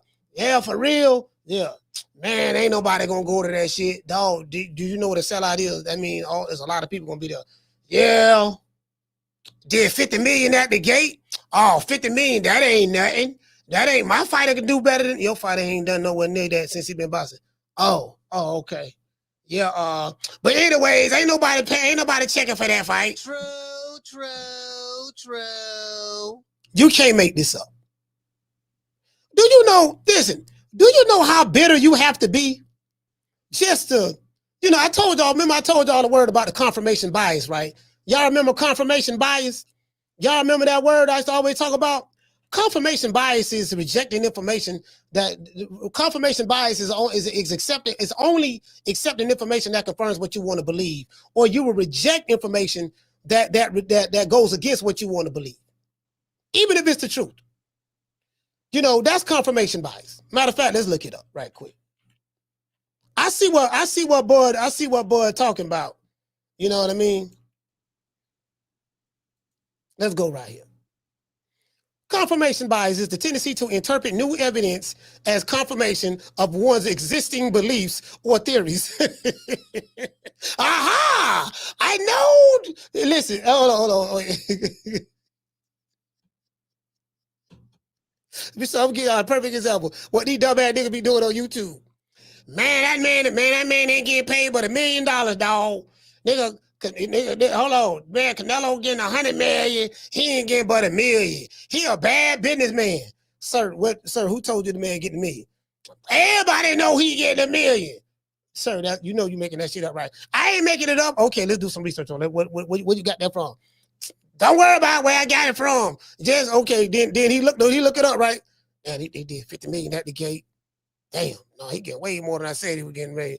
Yeah, but anyway, back to what I was saying. Man, that nigga ain't all that. Man, fuck him. He gonna get his ass knocked out anyways. And they're going to moving the goalposts. True.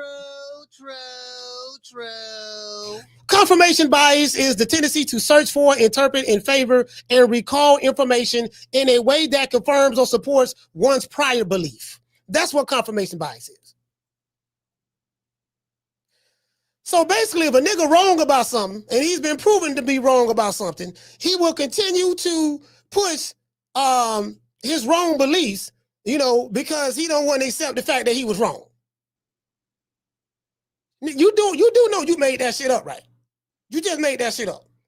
Yeah, I made it up, but yet still. You get what I'm saying? I'm like, bro, it's crazy. It's crazy. Once you understand that, like again, matter of fact, hold on, let me show y'all this. These niggas is miserable, bro. Tell me you miserable. Tell me you a failure in life without telling me you're a failure in life. Let's continue. Canelo's a fucking pussy. That's just my opinion. Because if we ever fight, the man is making well over $100 million. You know what I mean? if, let's say, he's saying that I don't have nothing to offer, that I'm nobody, that I need more experience, this and that. If you're going to make $100 million fighting somebody that has no experience, that he sucks, this and that, all this shit that they've been talking about me, why would you not come beat my ass and collect a big bag on my head after the fight? Like, this is the same shit I'm doing with David Morrell. You know what I mean? It's the hardest fight, but fuck, I'm not scared of nobody. You know what I mean? I like I said, I embrace the challenges. So for Canelo and his fans saying that I don't bring nothing to the table, I don't do this, I don't do that, man, they're all scared, just like how he's scared. You know what I mean? And if he wants to come prove that I ain't shit, come prove it in front of everybody. It's that easy. I feel like. Hey, so he said, he go, boy, hold on. So let's go back to what now Dave Benavidez. Now he the Mexican monster. Now he is the Mexican monster. Facts. Now this is what Bubba talking about. I always talk about that, but like I don't really understand it. What's like the biggest issue with the business of boxing? Just your fair shake. You know, the opportunities. You know, you can be the #1 contender, you know, and you can see these fighters keep jumping you. And you like, when I'm gonna get my So this what Benavidez been going through. What Bud talking about, this what Benavidez been going through when it come to Canelo. I shot at the title. You know, I've been worked this far, but now I'm right here at the finish line. Y'all hold me back. Oh, hold on. Now, this what Clubber Lane was talking about when he stepped to Rocky. I am ranked #1. One! That means I'm the best. But this bum been taking the easy matches, fighting other bums. This what Clubber Lane was talking about when he stepped to Rocky. Get out while you can. Don't get us something, no statue. Give him guts. This what Clubber Lane was talking about when he stepped to Rocky. Hey, woman. Listen here. Since your old man ain't got no heart, maybe you'd like to see a real man.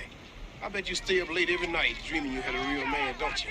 I tell you what, bring your pretty little self over to my apartment tonight, and I'll show you a real man. So, you know, that's Dave Benavidez say, man, when I'm gonna get my shot?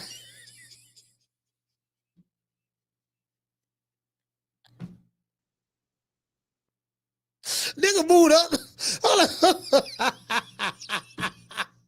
Nigga from Omaha, Nebraska, dog, came out of nowhere like a thief in the night, got the fight of his life. And you've been sitting there for 1975. Man can't get a shot. Bro, this what Bud talking about. This what Benavidez going through. Telling me, oh no, you can't cross the finish line yet. You can't get the opportunity to win yet. You know, he got to go before you. And you're like, man, politics, or I'm not going to fight you because you on that side of the street.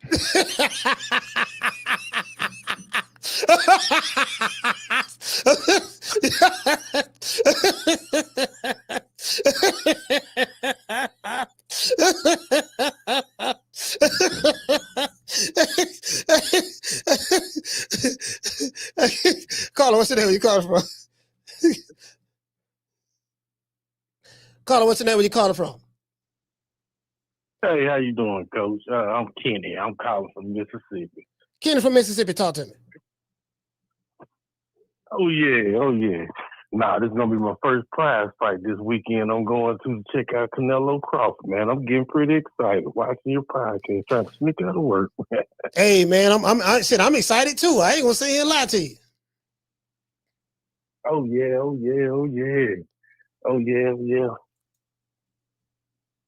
Yeah, it's good.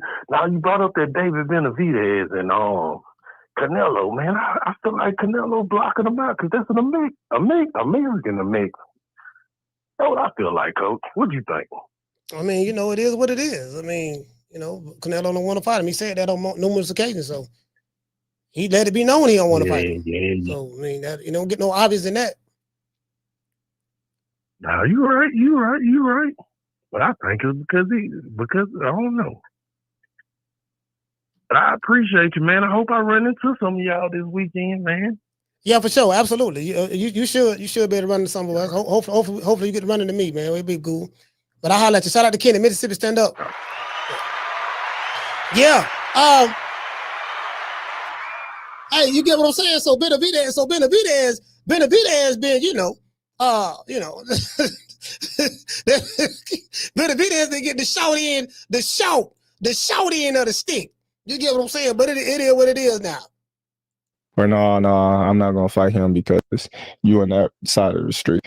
And you're like, man, politics. Or I'm not gonna fight you because you on that side of the street. Or no, I'm not gonna fight him because he's not worthy enough. Or Hey, that what Canelo and his fans told David Benavidez, man, you don't bring nothing to the table, man. Man, you ain't no monster. Look, renounce your name, the Mexican Monster. Do not call yourself the Mexican Monster no more. If you want to get the Canelo fight, you need to go tell everybody you're not the Mexican Monster. Go back to your original name. You got to do that. And then what else we got? What else we got to do? Like, bro, what else you got to do? Another thing, you need to fight them other dudes first. Fight David Morrell, fight Demetrius Andrade, fight Caleb Plant, and then if you fight all of them, if you can beat them, then we will consider fighting you. And then when you beat them, oh man, we don't like what you said. You said something. You disrespected Canelo. You said you disrespected him. So this is what David Benavidez has been going through. he don't have enough followers, or his name not as big as him. He's a great fighter, but his name not as big as him. Nobody knows him. I gotta hear this shit again. This shit, boy. Yeah. Politics, or I'm not gonna fight you because you on that side of the street. Or no, I'm not gonna fight him because he's not worthy enough, or he don't have enough followers, or his name not as big as him. He's a great fighter, but his name not as big as him. Nobody knows him. So it's a lot of things that goes. But they said all this for David Benavidez. They say this for Crawford too. But Crawford still getting the fights. But David Benavidez, they said this for David. Bro, I don't heard all this for David. Man, that man ain't really got no fans. He ain't got no fans. He ain't He ain't no real Mexican. He ain't fought nobody. He went 12 with Caleb Plant. He couldn't even knock Caleb Plant out. Canelo knocked him out. Just imagine what Canelo would do to him. Let's see. The man, he ain't a draw. The man ain't, hey, bro. I hear all that, but I hear all that from the Canelo fans, right? But Booger Ray Leonard take the cake. Now, the reason why I like Booger Ray, I'm gonna tell you why I like Booger Ray. Now, a lot of y'all think I don't like Leonard Ellerbe. I like Leonard Ellerbe. I really do. I like Leonard Ellerbe a lot.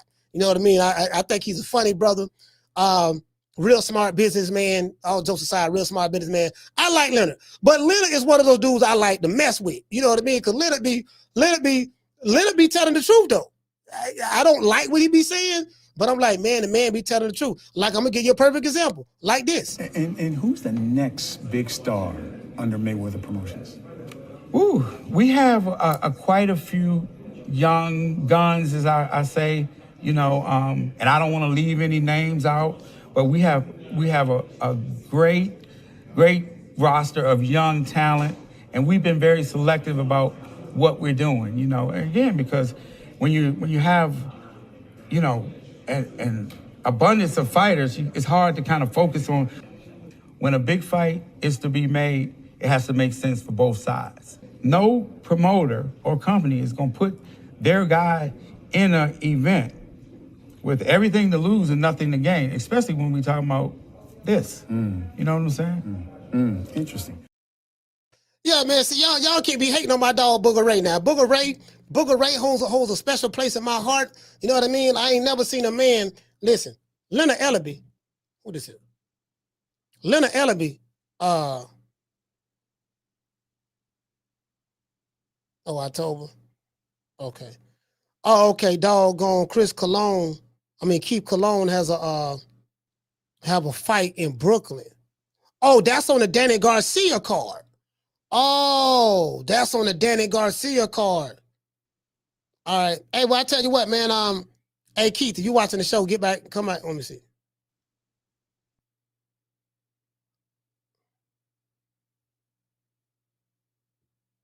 Let me see. Hold on.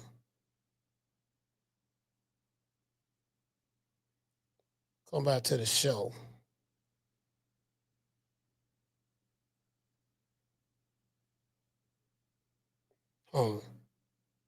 Next week. All right, cool. Yeah, man, we gotta get him back on there in October. He got to fight in October. Yeah, man. So anyway, yeah, bro. Listen. I'm sitting back like, hey, sir, it's a whole bunch of fighters out there like that, bro. Like, fam, man, it's a whole bunch of fighters that the politics of boxing, man. I mean, that's just how it works. Like some people can get opportunities that most guys can't get. But that's life though. Nothing in life is fair. Life ain't fair. You get what I'm saying? You know, you're gonna have some people who do the least amount of work, and some people are more favored than others. That's just the reality of the situation. So, you know, some people are more favored than others. So, I mean, you get what I'm saying? So, I mean, it is what it is, bro. It is what it is, fam. That's how the ball bounces sometimes. The ball bounces that way. So, you know, I mean, you know, everybody's not created equal. Like every now and then, like, you know, you got someone like Archie Moore, or Archie Moore was 1,000 years old before he got a shot at the title, something of that sort, or that's back in the day. Terence Crawford, I mean, for the most part, everything worked out for him. You know, to be fair, everything worked out for him. I mean, he became undisputed at 140 on the top rank, became a champion at 135 on the top rank, became a 3-division world champion on the top rank, became undisputed champ independently as a free agent.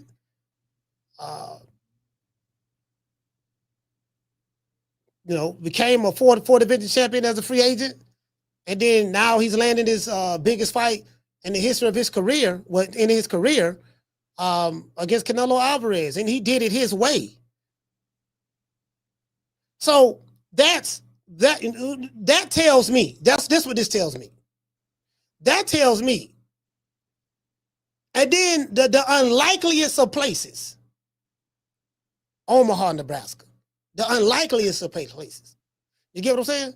You know, Hillary Clinton say places like that is a flyover state. That's a flyover state, right? I'm like, man, and for him to come out of that, and so I can see, I mean, I can see why, you know, this guy's a real underdog. I can see why people will, I don't like the, you know, nigga from Omaha. I don't like that nigga. He ain't from Texas. He ain't from LA. He ain't from Cali. You get what I'm saying? You know, he ain't from like the more known, popular, like cities or states or something of that sort. No, he's from Omaha. You know, children of the corn. You get what I'm saying? Despised and the rejected. You know, I think it talks about the despised and the rejected. The last shall be first and the first shall be last. You get what I'm saying? You know, there's a parable. I think it's a parable in the Bible. I think my uncle, my granddad, used to always talk about this parable about the donkey in the ditch. And what happens is, you know, the donkey was in the ditch, right? And you had people casting stones at the donkey. Everybody walking by the ditch and they casting stones, right? You know, casting stones is people throwing insults, shitting on you, defecating on you, doing everything in their power to hurt you, try to stop you, right? And the donkey looked at it as an opportunity to get out of his situation. He was able to take lemons and turn it into lemonade. And what I meant by that was, what happened was so many people was casting stones at the donkey that the ditch filled up with the stones. And the donkey was able to walk out of the ditch. So in this situation, and I told you guys time and time again on this show, sometimes you can hate a person so much that you hate them to success. And I think in this situation, that's what it is, because at the end of the day, it ain't luck. It ain't luck, because it's like, man, that motherfucker it was just his time. And that motherfucker was good. Like, at that same time, you still got to be good. You still got to be good. You still got to perform. And you still got to, like, God damn. You get what I'm saying? You know, like, I mean, that's just relative to the situation. You got to know how to take lemons and turn it into lemonade.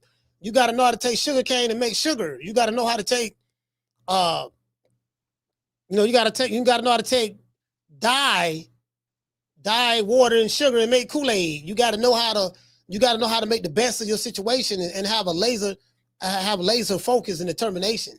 You got to really be focused and determined and not get caught up by distractions. Because we see someone like Agent Broner, you know, he come out of Ohio, come out of Cincinnati to be exact, and that's the person who had the boxing world at his feet. But however, he messed everything up. He blowed it.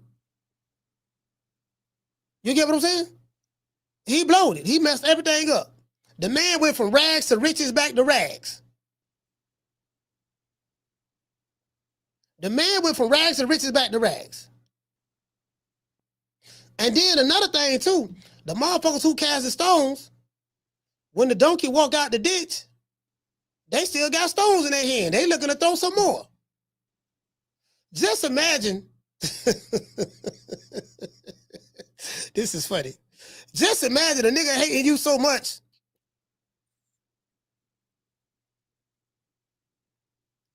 Just imagine a nigga hating you so much. You was in the ditch, right? They would cast the stones at you. Black nigga ain't gonna be shit.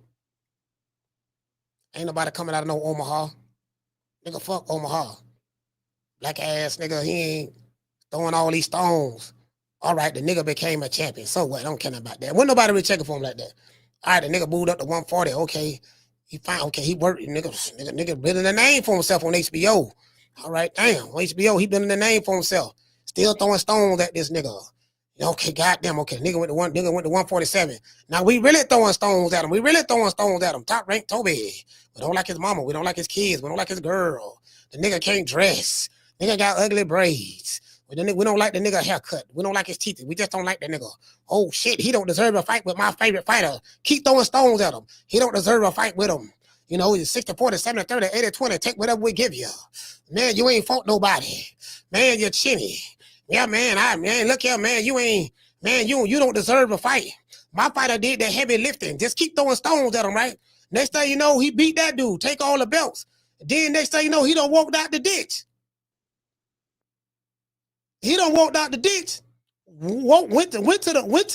Went to Cape Canaveral. Got on the space shuttle. The rocket is launching off. The rocket finna get ready to launch. Still throwing stones. Oh, the nigga at Cape Canaveral in the space shuttle right now. They finna launch off into space. Let's keep throwing stones at them. Yeah. Keep throwing stones at them. Now the rocket don't launch, and the space shuttle is going off, going up in the air. It's ascending. The gravitational pull of the haters who throwing stones. Now the space shuttle is up in the sky. Niggas throwing the stones as hard as they can. They try to reach the space shuttle. You threw the rocks at him, stones at him in the ditch. They filled up. He climbed out of that. He went to the launch pad at the space shuttle. He hit the space shuttle. Now he's taking off in the sky, and you still throwing stones. True. Nigga don't left you right here on earth on the front porch. You got a do-rag. You waiting on a social security check, but you still throwing stones. This man off his space some goddamn well. You can't make this up. You can't make this up. Literally. Dude, like, nigga, you still throwing stones? Shout out to Nebraska Rods. The rock don't came back down and hit you on the head. What bitch ass nigga? Oh, you ain't gonna be shit. Oh, I don't like no nigga that no nigga live in Omaha. And nigga throwing the rock coming down and hit them on the head. Like, fam, you still throwing stones, fam? Fam, like, brother, what's the problem? My fighter better than your fighter. You do know your fighter, you don't know the guy. He don't even know you exist, fam. Basically, you have a fictitious fighter that you don't fall in love with, who don't even know you exist, who you going to war for digitally online. You too old for this, fam. If you spent that time to try to make some extra money to go on top of that social security check, or to go on top of that welfare check your baby mama getting, if you spent time doing that, maybe things would be better for you. True. Let's see that, you know, ooh, Lord, that brother, boy, this shit is too easy. David, one more time. Like Canelo's a fucking pussy. That's just my opinion. Because if we ever fight, the man is making well over $100 million. You know what I mean? If, let's say, he's saying that I don't have nothing to offer, that I'm nobody, that I need more experience, this and that. If you're going to make $100 million fighting somebody that has no experience, that he sucks, this and that, all this shit that they've been talking about me, why would you not come beat my ass and collect a big bag on my head after the fight? Like, this is the same shit I'm doing with David Morrell. You know what I mean? It's the hardest fight, but fuck, I'm not scared of nobody. You know what I mean? I like I said, I embrace the challenges. So for Canelo and his fans saying that I don't bring nothing to the table, I don't do this, I don't do that, man, they're all scared, just like how he's scared. You know what I mean? And if he wants to come prove that I ain't shit, come prove it in front of everybody. David. He right now. David gonna have to fight them boys like Bivol and stuff. Now he got to fight Bivol. I saw this here. Today too. This shit's so awkward.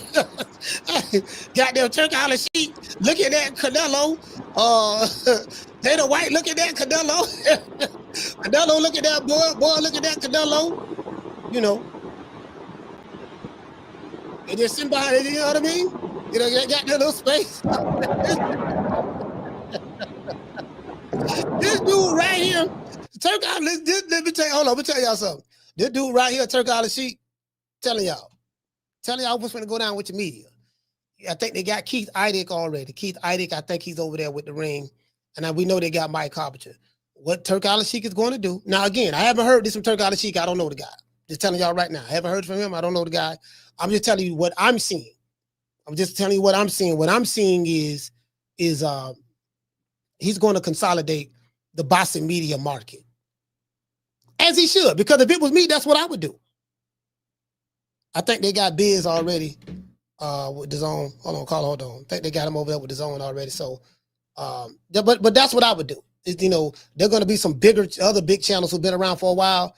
You're going to start seeing some things. Watch what I tell you. Caller, what's your name? Where you calling from? Hey, what's up? It's Coach Eddie 2 times. Coach Eddie 2 times. Talk to me. Brother, just imagine how David feels, man.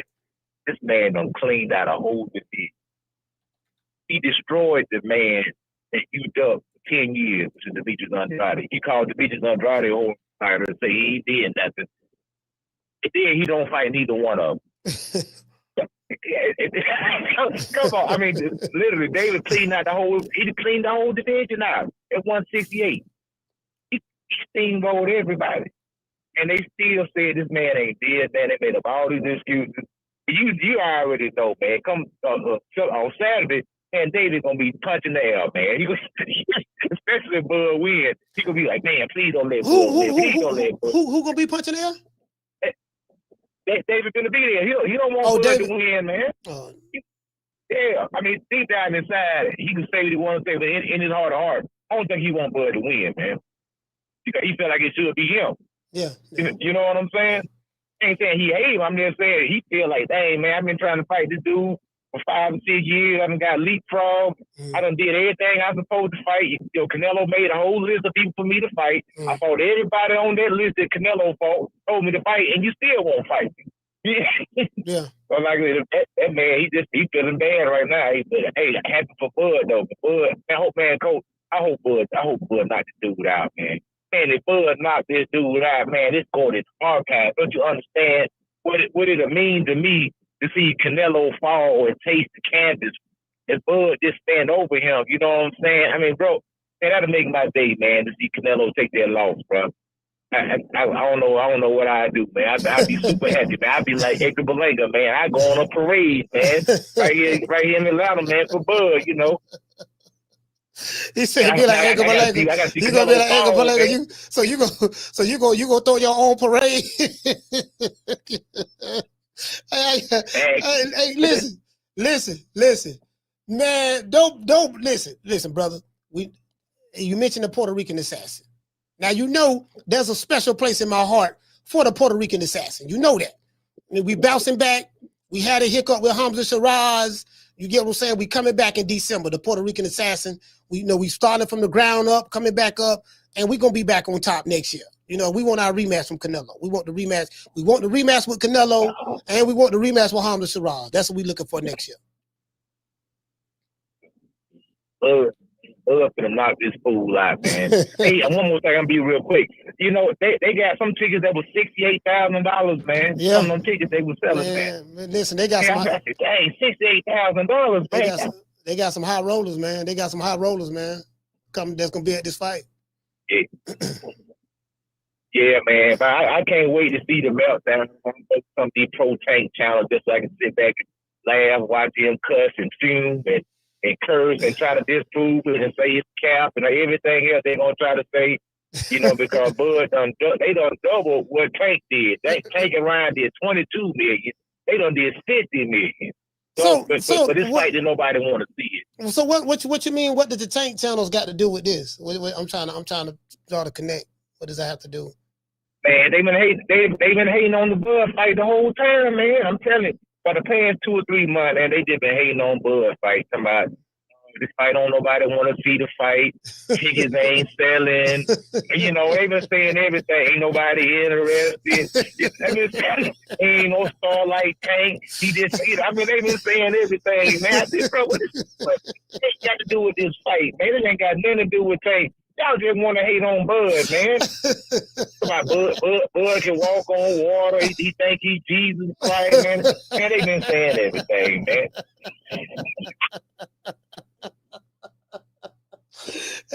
Some jokes talking about they hope Bud lose everything. I said, man, these jokes sad suckers right here.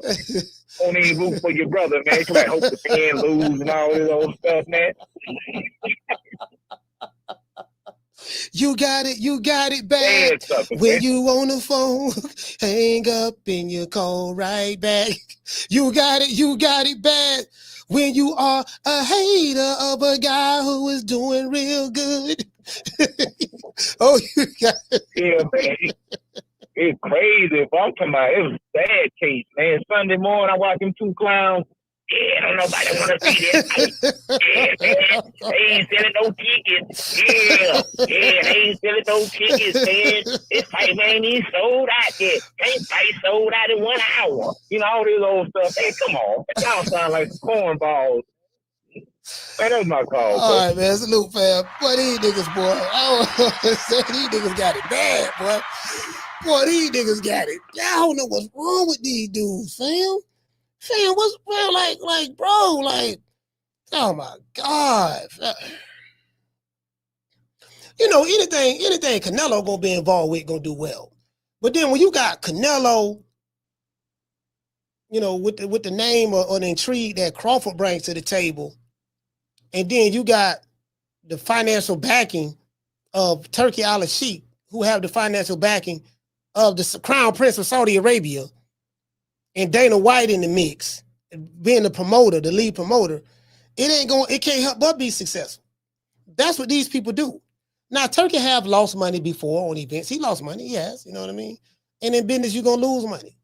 I think he's learned from that. I think now, I think that was a good thing they did sell the rights to this fight to Netflix. Because Netflix in the business of buying content. These streaming platforms are. So you put together a good package of content that they want, they're gonna buy it. So it is what it is. But either way it go, these people playing with some crazy money. Crazy. You get what I'm saying? So they ain't waiting on Google AdSense from YouTube. They ain't waiting on Social Security check. They ain't waiting on disability check. They ain't waiting on baby mama welfare check. They ain't waiting on none of that. These people got crazy money. These people up here, man. Like, you know what I'm saying? I'm down here. They up here, I'm down here. I ain't got no business. I'm just saying me. I don't have no business. Oh, man. Fuck Canelo. We ride around that private jet. Shit. There go that whole ass nigga Bud right there. He riding by the other private jet. Shit. Damn. That's Turkey al-Sheikh. He going that way on the other private jet. Shit. Damn. There go Dana White. His bitch ass. He ride around on another private jet. Girl, come on, girl, come on. Let's go to the bus stop. We gotta catch the bus. True. Hurry up, it's raining outside. Call the Uber. Or what, you get what I'm saying? Like, come on, fam. I ride Uber. I do ride Uber. But I'm just saying. You get what I'm saying? Like, bro, like, do you know how dumb that shit is? Shout out to the aircraft carrier. Salute to you, fam. Shout out to Hollow Davis. Shout out to Blaze Pound for Pound.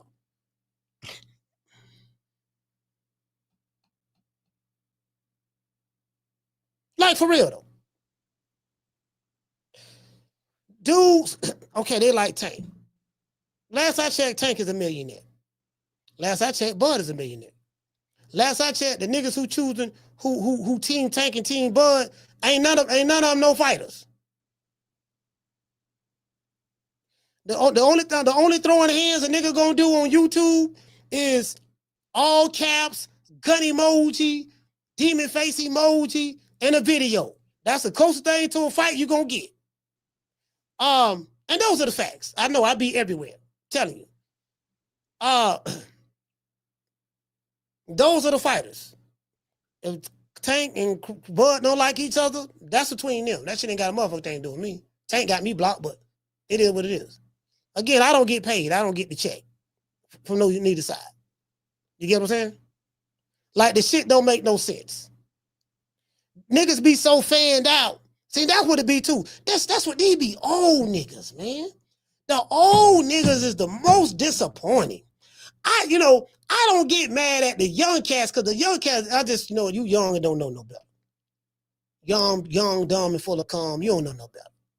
You mentally unstable at this point. Your frontal cortex hasn't developed yet. Like Mama Hopefield will say, well, his son, his frontal cortex hasn't developed yet. This is why you see him online sending gun emojis and threatening people. He doesn't know. His brain hasn't, the frontal cortex hasn't developed yet. Okay, but what about this old crescent nigga that's in his 50s going on 60? What about him? Or what about this other old crescent nigga that's in his 40s? What about him? Well, wait a minute, but sometimes the frontal cortex can be corrupted. You don't know that? Okay, I hear what you're saying. Okay, so the frontal cortex ain't developed until 25. All right, cool. All right. Oh, but what about this dude? He's 15 years past that. What about him? And that dude down there 60. What about him? And that dude 45. And that one over there 48. What about him? He just sent me a gun emoji. What about his frontal cortex? True. Bruh, this what happened. This what happened when you be living vicariously. This what happened when you be living vicariously, dog. You get what I'm saying? When you go to the Gucci store, I go to the Gucci store. When my favorite fighter buy a Rolex, I got that same Rolex, dog, from Temu. When my favorite fighter is riding down the street in Lambo with two or three doors, I'm riding down the street in Lambo two or three doors too. True. If my favorite fighter don't like your fighter, guess what? I don't like your fighter. If my favorite fighter decide to go to the Gucci store, guess what? I'm going to the Gucci store too. Bro, like, this shit is so childish. Literally. It's like, bro, it's so childish. Now, you get what I'm saying? I'm just saying. Hey, shout out to the contender. Hey, my frontal cortex ain't developed. His frontal cortex. Listen, my son's his frontal cortex isn't developed yet. Wait a minute, cortex? What you mean by cortex? Yeah, see, my frontal cortex. Do you guys? Okay, no. See, this what it is. Hold on. I'm gonna tell y'all what it is right here. I'm gonna tell y'all what it is. Yeah, I might as well. Wait a minute. Let's go to the bookmarks. Where the bookmarks at? Where is it? Let me see. Hold on. I'm gonna tell y'all what it is right now. Y'all bear with me one moment. Y'all, I got the receipts. Y'all know I got the receipts now. I'm the receipts master. I keep receipts. Let's go back over here. So I'm gonna tell you what it is. Y'all wanna know what it is? I'm gonna tell you what it is right now. Hold on. I wish I could just look it up.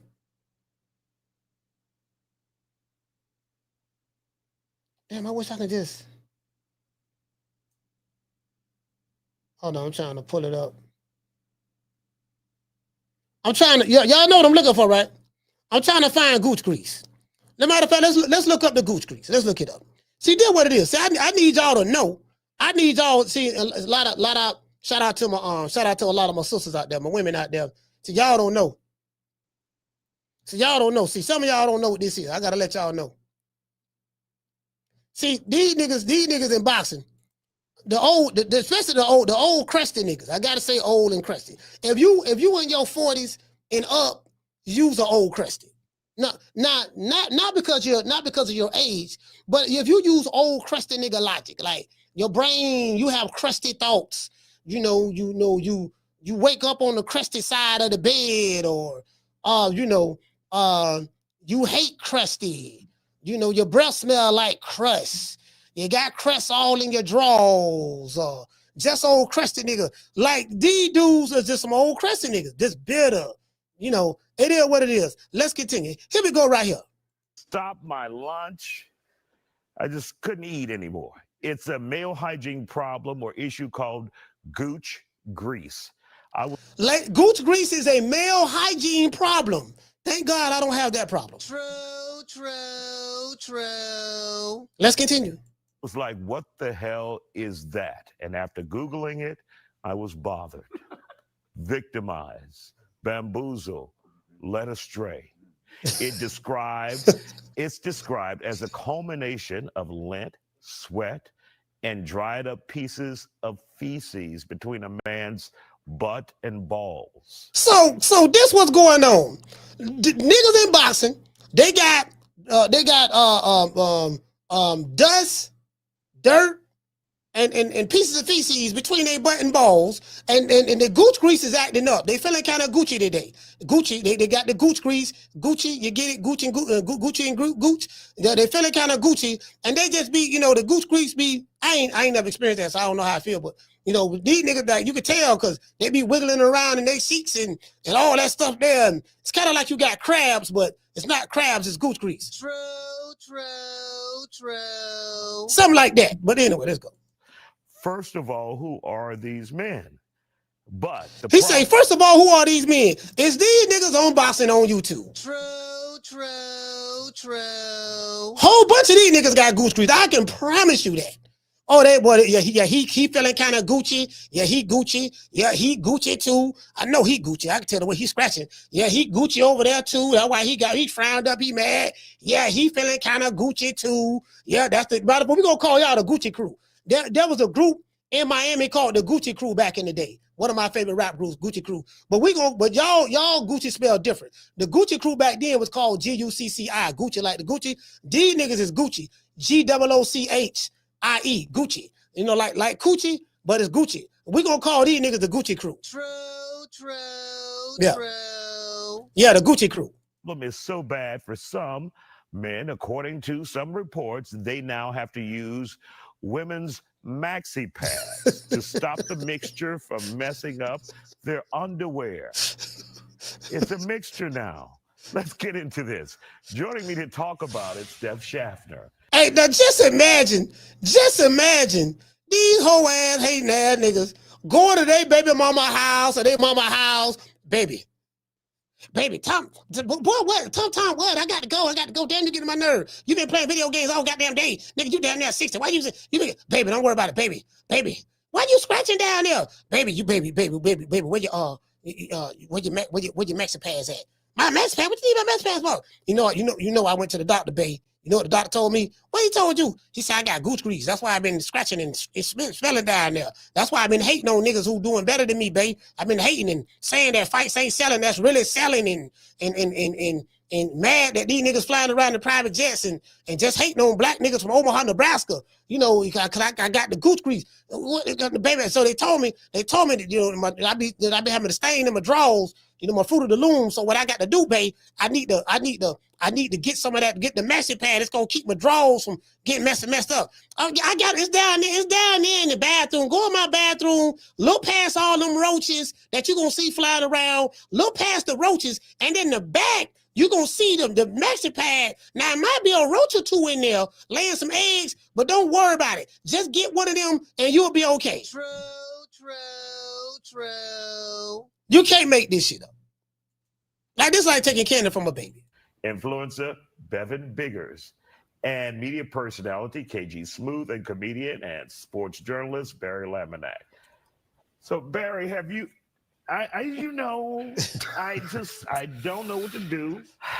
But Barry, when you walked in, you dropped this. So, apparently, when you walked in the boxing circles, you dropped this. So this what we gonna do, baby boy. Here you go. Here you go. We hear you niggas mad hating on Crawford. Mad cause the nigga doing good. He black from Omaha, Nebraska.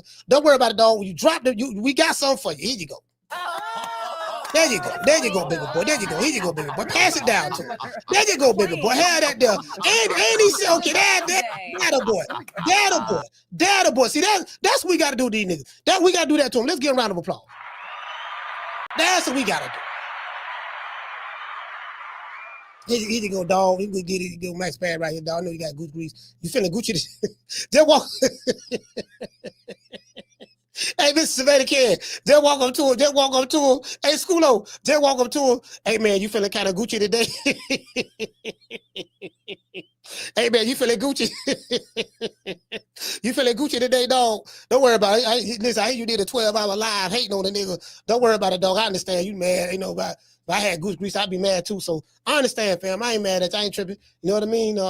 You know, it is what it is. Hey, but check it out, though, right? Hey, I got something for you. Yeah, I got something for you. Got you a whole box. Hey, shout out to Brandon. Hey, Brandon, got to get these niggas a whole box. Oh, listen, we gonna get you a box of Gucci grease. We gonna get you you got the Gucci grease, right? So I'm gonna tell you how to get rid of that.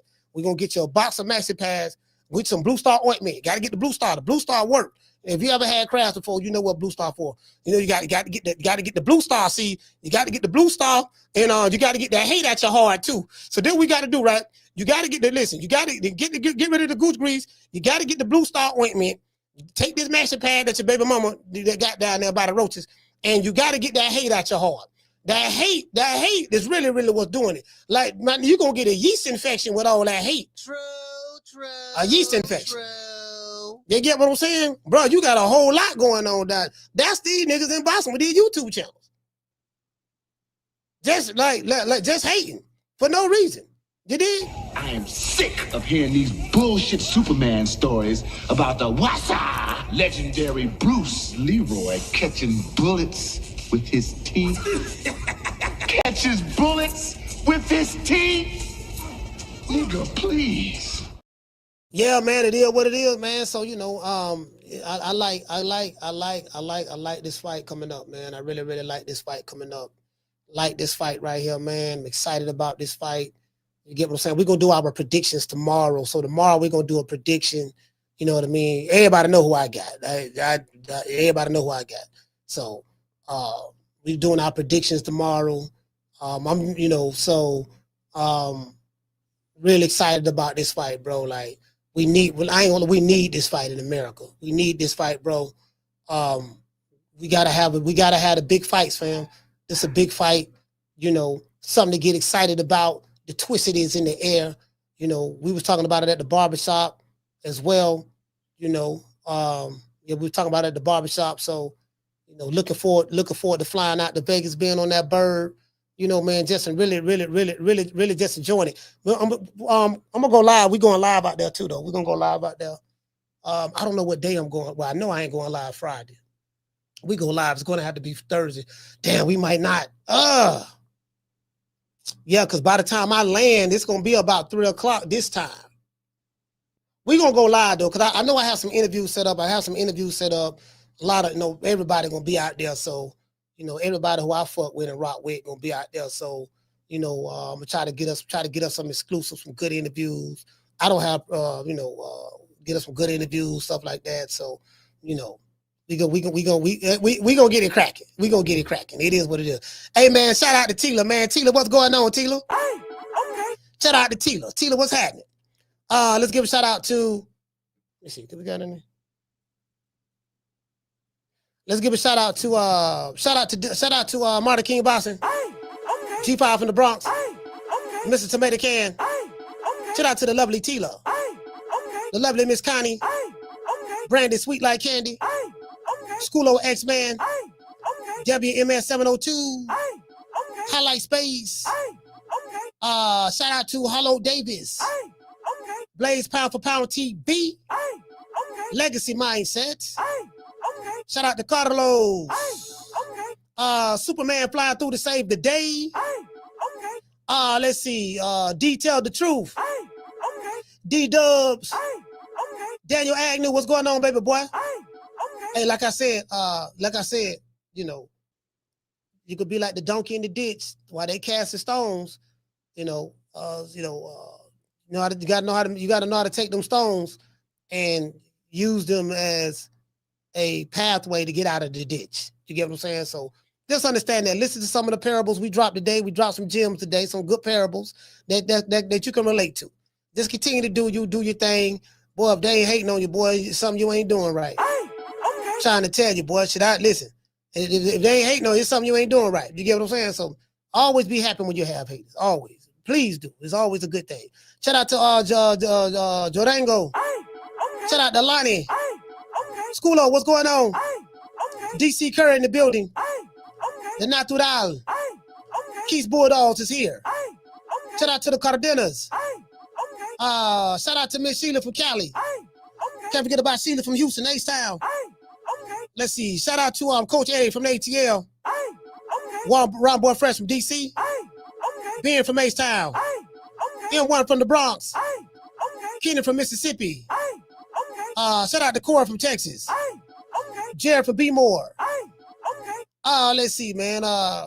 Hey, the natural say Fag 9 King goose grease. Oh, yeah, Fag 9 got it bad. Fag 9 got goose grease, a yeast infection, crabs. He got all that shit mixed into one. True. You know, and he got titties. So, you know, just imagine that. You got crabs, his period on, his crabs, he got his period on, and he got goose grease. And then on top of that, he got titties. So I seen him. The man got a 1.5 cup. You know, so the man got titties. So when you got that, and he got goose grease under the titties. So just imagine a man with some serious case of gyno, and the titties is hanging, and he got to lift them up and get all that crust and stuff them up under there. So him hating is kind of understandable. It's kind of understandable. You get what I'm saying? You know, he's a lawyer. He say he's a lawyer, but nigga ain't seen nothing yet. Just because you saw Law and Order don't make you a lawyer. I seen Law and Order too. I ain't talking about I'm a goddamn lawyer. I ain't never seen this nigga in no courtroom. He ain't fought no cases. None of that. Shout out to the Natural. Shout out to Texas 16 South. Yeah, man. You know, YouTube, you could be all you want to be in this motherfucker. Here, lawyers, nigga watch Inspector Gadget. Now he telling me he a detective. True. He don't watch Hawaii 5-0, Magnum PI. He don't watch doggone Cagney and Lacey, Hill Street Blues, Hawaii 5-0. You get what I'm saying? Magnum, TJ Hooker. He don't watch Spencer for Hire. Now he hollering about he a lawyer and a detective. Boy, you can't make this up. Y'all know what time it is, man. I'm gonna give everybody a shout out. Y'all know what it is. Shout out to the hood. I want to thank the whole hood who came out here. I love y'all. I did this for the hood. Y'all know I beat that boy. Yeah, man, we did that for the hood. It is what it is, man. And guess what? Y'all know me, man. We do not please over his ear. No, sir. No, sir. Where we at, fam? Where we at? Where my dog at? Where my dog at? I'm trying to find my dog. I'm trying to find my that's the dude talking about the goose grease. hey, you feeling Gucci? You feeling Gucci? It is what it is, fam. Y'all know what it is. Oh yeah. It ain't over, motherfuckers. Came outside today, water on water, water. However you wanna play, choppers on choppers, I live at the bank, commas on commas, yeah. Paper route, Frank, hundreds on hundreds, yeah. What's that round my neck? Baggers on baggers, yeah. Just fucked up a check, fashion on fashion, yeah. Matching party, nothing but bitches on bitches. Bad, smoking smartest, why they shaking ass and titties? Shake it. Yellow, rose, white, gold. I got on 3 tones, chocolate bitch, super thick, in a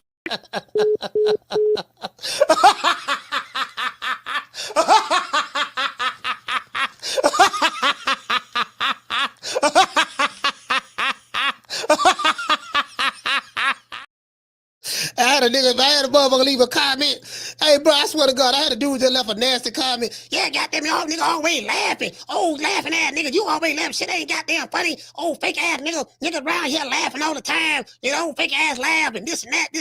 Nigga be laughing all the time. And that's why I don't watch your stuff. And I don't watch your stuff. And anyways, and I don't care nothing about you coming on at 3 o'clock. Now he doing all this while watching the video. Nigga watching me until he wrote me a long hate letter. You know you have a love letter. No, this is the opposite of a love letter. This was a hate letter. This dude left a hate letter on a comment. Like that shit was long. I read like the first 3 lines, and he was just going off. Like, God damn, my nigga, this nigga is miserable, fam. It was one of the niggas I had blocked before, but y'all remember when I had unblocked everybody? So we had over 1,000 people blocked, 1,000 bot accounts and haters or whatever trolls blocked. Then I unblocked all of them, right? So this one of the I blocked. I say, damn, my nigga, you been blocked for over a year. You been blocked for over a year, fam. And you been blocked for over a year. And then so I take you off the block list, and you come back after the year still hating. True. Bro, you can't make this up, fam. And another thing, I don't like that house you staying in, that 5-bedroom house on the lake. That house ugly anyways. Nobody don't care nothing about that. And don't nobody care nothing the fact that you live in a community that ain't got no paper on the ground. And nobody don't care nothing about that. Nigga, you ain't got nothing going on anyways. And another thing I don't like, nobody don't care nothing because you be flying here and flying there. So who cares about the airplanes? And I'm like, bro, like, fam, these dudes are miserable. One of these days, I'm gonna climb all over you. It take more guts than you got, Biggie. You got the bring ass to get ass. Now, Mac, I wouldn't like to see no violence. You ain't gonna have to. I'm gonna hit you so hard you won't see nothing, ever. Now, Mac, I wouldn't like to see no violence. Y'all finished or y'all done? I ain't got no more talking. Man, Birdman, talk what a Birdman, talk to him, baby. Nigga, when my name come up, respect it. Let's go. Stop playing with my fucking name. All three of y'all, stop playing with my name. I ain't gonna say it no more. Put some respect on my name. Sir, do you have goose grease? I plead the fifth. I plead the fifth. 5, 1, 2, 3, 4, 5. Anything you say, 5. Go ahead, ask me a question. Did you? 5. I'm gonna listen, man, I'm trying to tell you, dog. Sometimes you gotta hit him with the quarter blood technique. I am a chain belt in Kung Fu. Bruce Lee was my teacher. Watch this.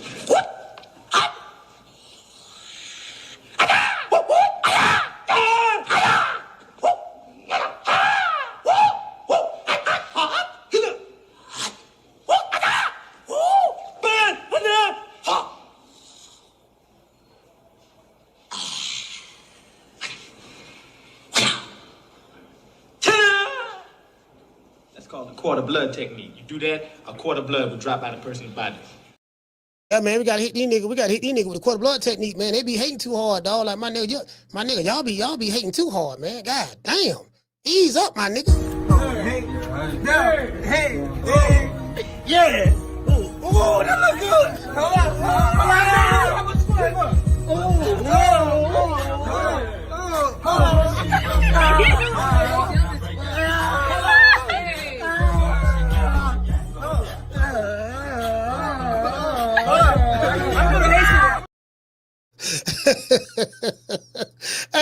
Hey, guess what? You know what we're gonna do? We're gonna send them goons. Gloria Day and the Set Trips. These niggas don't play. These niggas don't play. We don't play. You ain't heard they be tripping. We be tripping. So they swerving on. We swerve on. No faking and no snitching.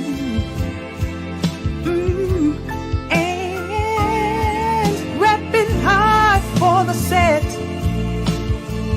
oh mamas, it ain't no lie, because niggas gonna bust, Yeah, boy, niggas gonna bust. You know, they crusty as hell. Shout out to Attorney Bailey. Hey, Jumping that $2 super chat. He said you need a hater of the year award to give out. A hater of the year award to give out. That's a good idea. Hater of the year. Lord, who would win hater of the year? If we were to do a hater of the year award for these old crusty ass niggas with these YouTube channels, who would win hater of the year? You get what I'm saying? Like, bro, listen, but if it's anything that'll piss them niggas off, we do that over here. That'll piss them off. Y'all know me. I'm the prince of pissing people off. I love pissing motherfuckers off. It's nothing more than I love than to make a nigga mad, just have his face balled up, just he's having a bad day. And if there's anything that I can do to one of my haters to make them have a worse day than what they're already having, I go out of my way to make sure that I can do that. True. Oh, that's nothing more than I love than to see a hater just mad and poked out.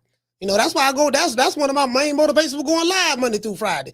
I said, these niggas be mad at the motherfucker. They mad because I'm still doing this shit. See me on this camera, and they mad. So I'm going to just show up just because I know it make them mad. So if it's nothing else but that, and of course we're doing very well. You know, we got new sponsors on board. I haven't read the sponsors yet. We solidified some things, but we got new sponsors on board. Things are going well. You know, so it is what it is, man. You know, me personally, I just like to antagonize niggas. That's what I do. I love antagonizing these niggas. Just love pissing them off, antagonizing them, just poking the bear. I love it. But no, you know, cause it's entertainment for me too. It's entertainment for me because they can't make me mad, but I can make them mad. So if I can make you mad by me laughing at you being mad at me, then get paid to do it at the same time. Shit, it don't get no better than that. True. You dig? It is what it is, man. I give everybody a shout out right after these messages.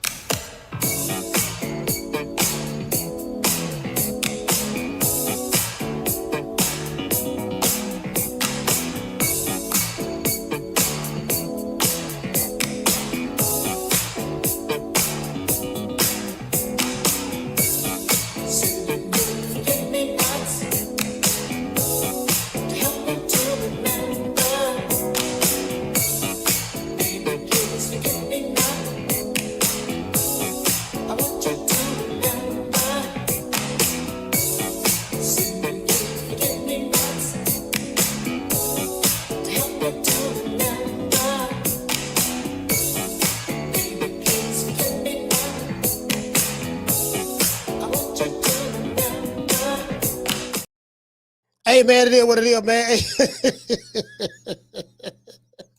I ain't never seen the nigga mad because another nigga happy.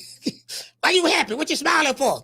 Nobody don't care nothing because you hit the lottery. We don't care nothing about you. We don't care nothing about because you got that bad bow-legged red bone and she got pretty white teeth and you got that pretty dark-skinned chocolate chick who looks so good and fine. We don't care nothing about that. We don't care nothing about cause you doing better than us. We don't care nothing about that. We still gonna be holding our post, doing what we do best. Hey, shout out to WMS, Highlight Space, SP Got Beats. Shout out to Mika Lovem, the lovely Lisa Bells. Shout out to Miss Connie, Sheila from Cali and Houston. Shout out to Clint, D-Dubs in the building, Keys Bulldogs. Shout out to Dr. Paul. Listen, man, shout out to Attorney Bailey. Hey, Highlight Space he said you need your own strand, coach. Hey, let me tell you something. Hey, you know what? Highlight Space, that's a good idea, dog. All bullshit aside. Highlight Space said something on the other channel. Hold on, wait here. Let's pull this up on the screen. Boy, you said some real stuff then. You know what, dog? On the real, that's a good idea, fam. He said you need your own strand, coach. Facts. Listen. My strand got to be some. Hey, shout out to Chick. Chick, what's going on, fam? My strand got to be something that's gonna make you laugh every day. You're gonna be happy. You know what I mean? It is what it is. Hey, shout out to that 90s Chick. I need my own strand. Tell you, it's gonna be potent. It's gonna be laugh. You ain't got to worry about being depressed. I can promise you, whatever strand it is, you're gonna be happy and laughing. You're gonna feel good. You get what I'm saying? Shout out to shout out to Hooray. He say holding the imaginary line. That's right. We holding the line. We holding the line, fam. We have to. It's imaginary, but it means something. It's a symbolic line. Shout out. Listen, my keep you on. Salute, fam. Shout out to Tila. That 90s chick. You know what I mean? Shout out to Miss Connie. Mr. Tomato Can. Hey, Tomato Can. Hey, Tomato Can. Hey, look here. Now, Tomato Can, I talked to the boys in Vegas. You good. When you check in, you ain't got to worry about checking in. I got you covered. You good. You know what I mean? I got you covered, dog. You good. You got to worry about checking in. Everything fine. I talked to the boys. I talked to the check-in commission, and they told me that you good, so you ain't got nothing to worry about. Shout out to G5. Keith's Bulldogs. The lovely Tila. Them boys over there in North Omaha. Man, shout out to them. Shout out to LA. Yay. Shout out to doggone Sal Houston. ATL. ATL Georgia shouting. Shout out to New York. Them boys over there in Brooklyn. Listen, I gotta check in with the Terror Squad. Now tell Fat Joe I don't want no problem. I'm checking in with the Terror Squad.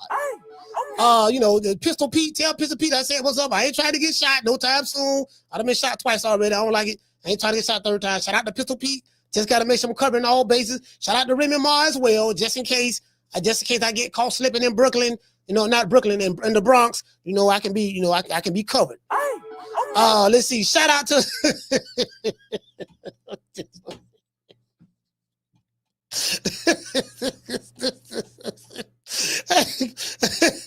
hey, shout out to Hale. Driving out to the super chat. He said you should call your strand. Oh, that's different.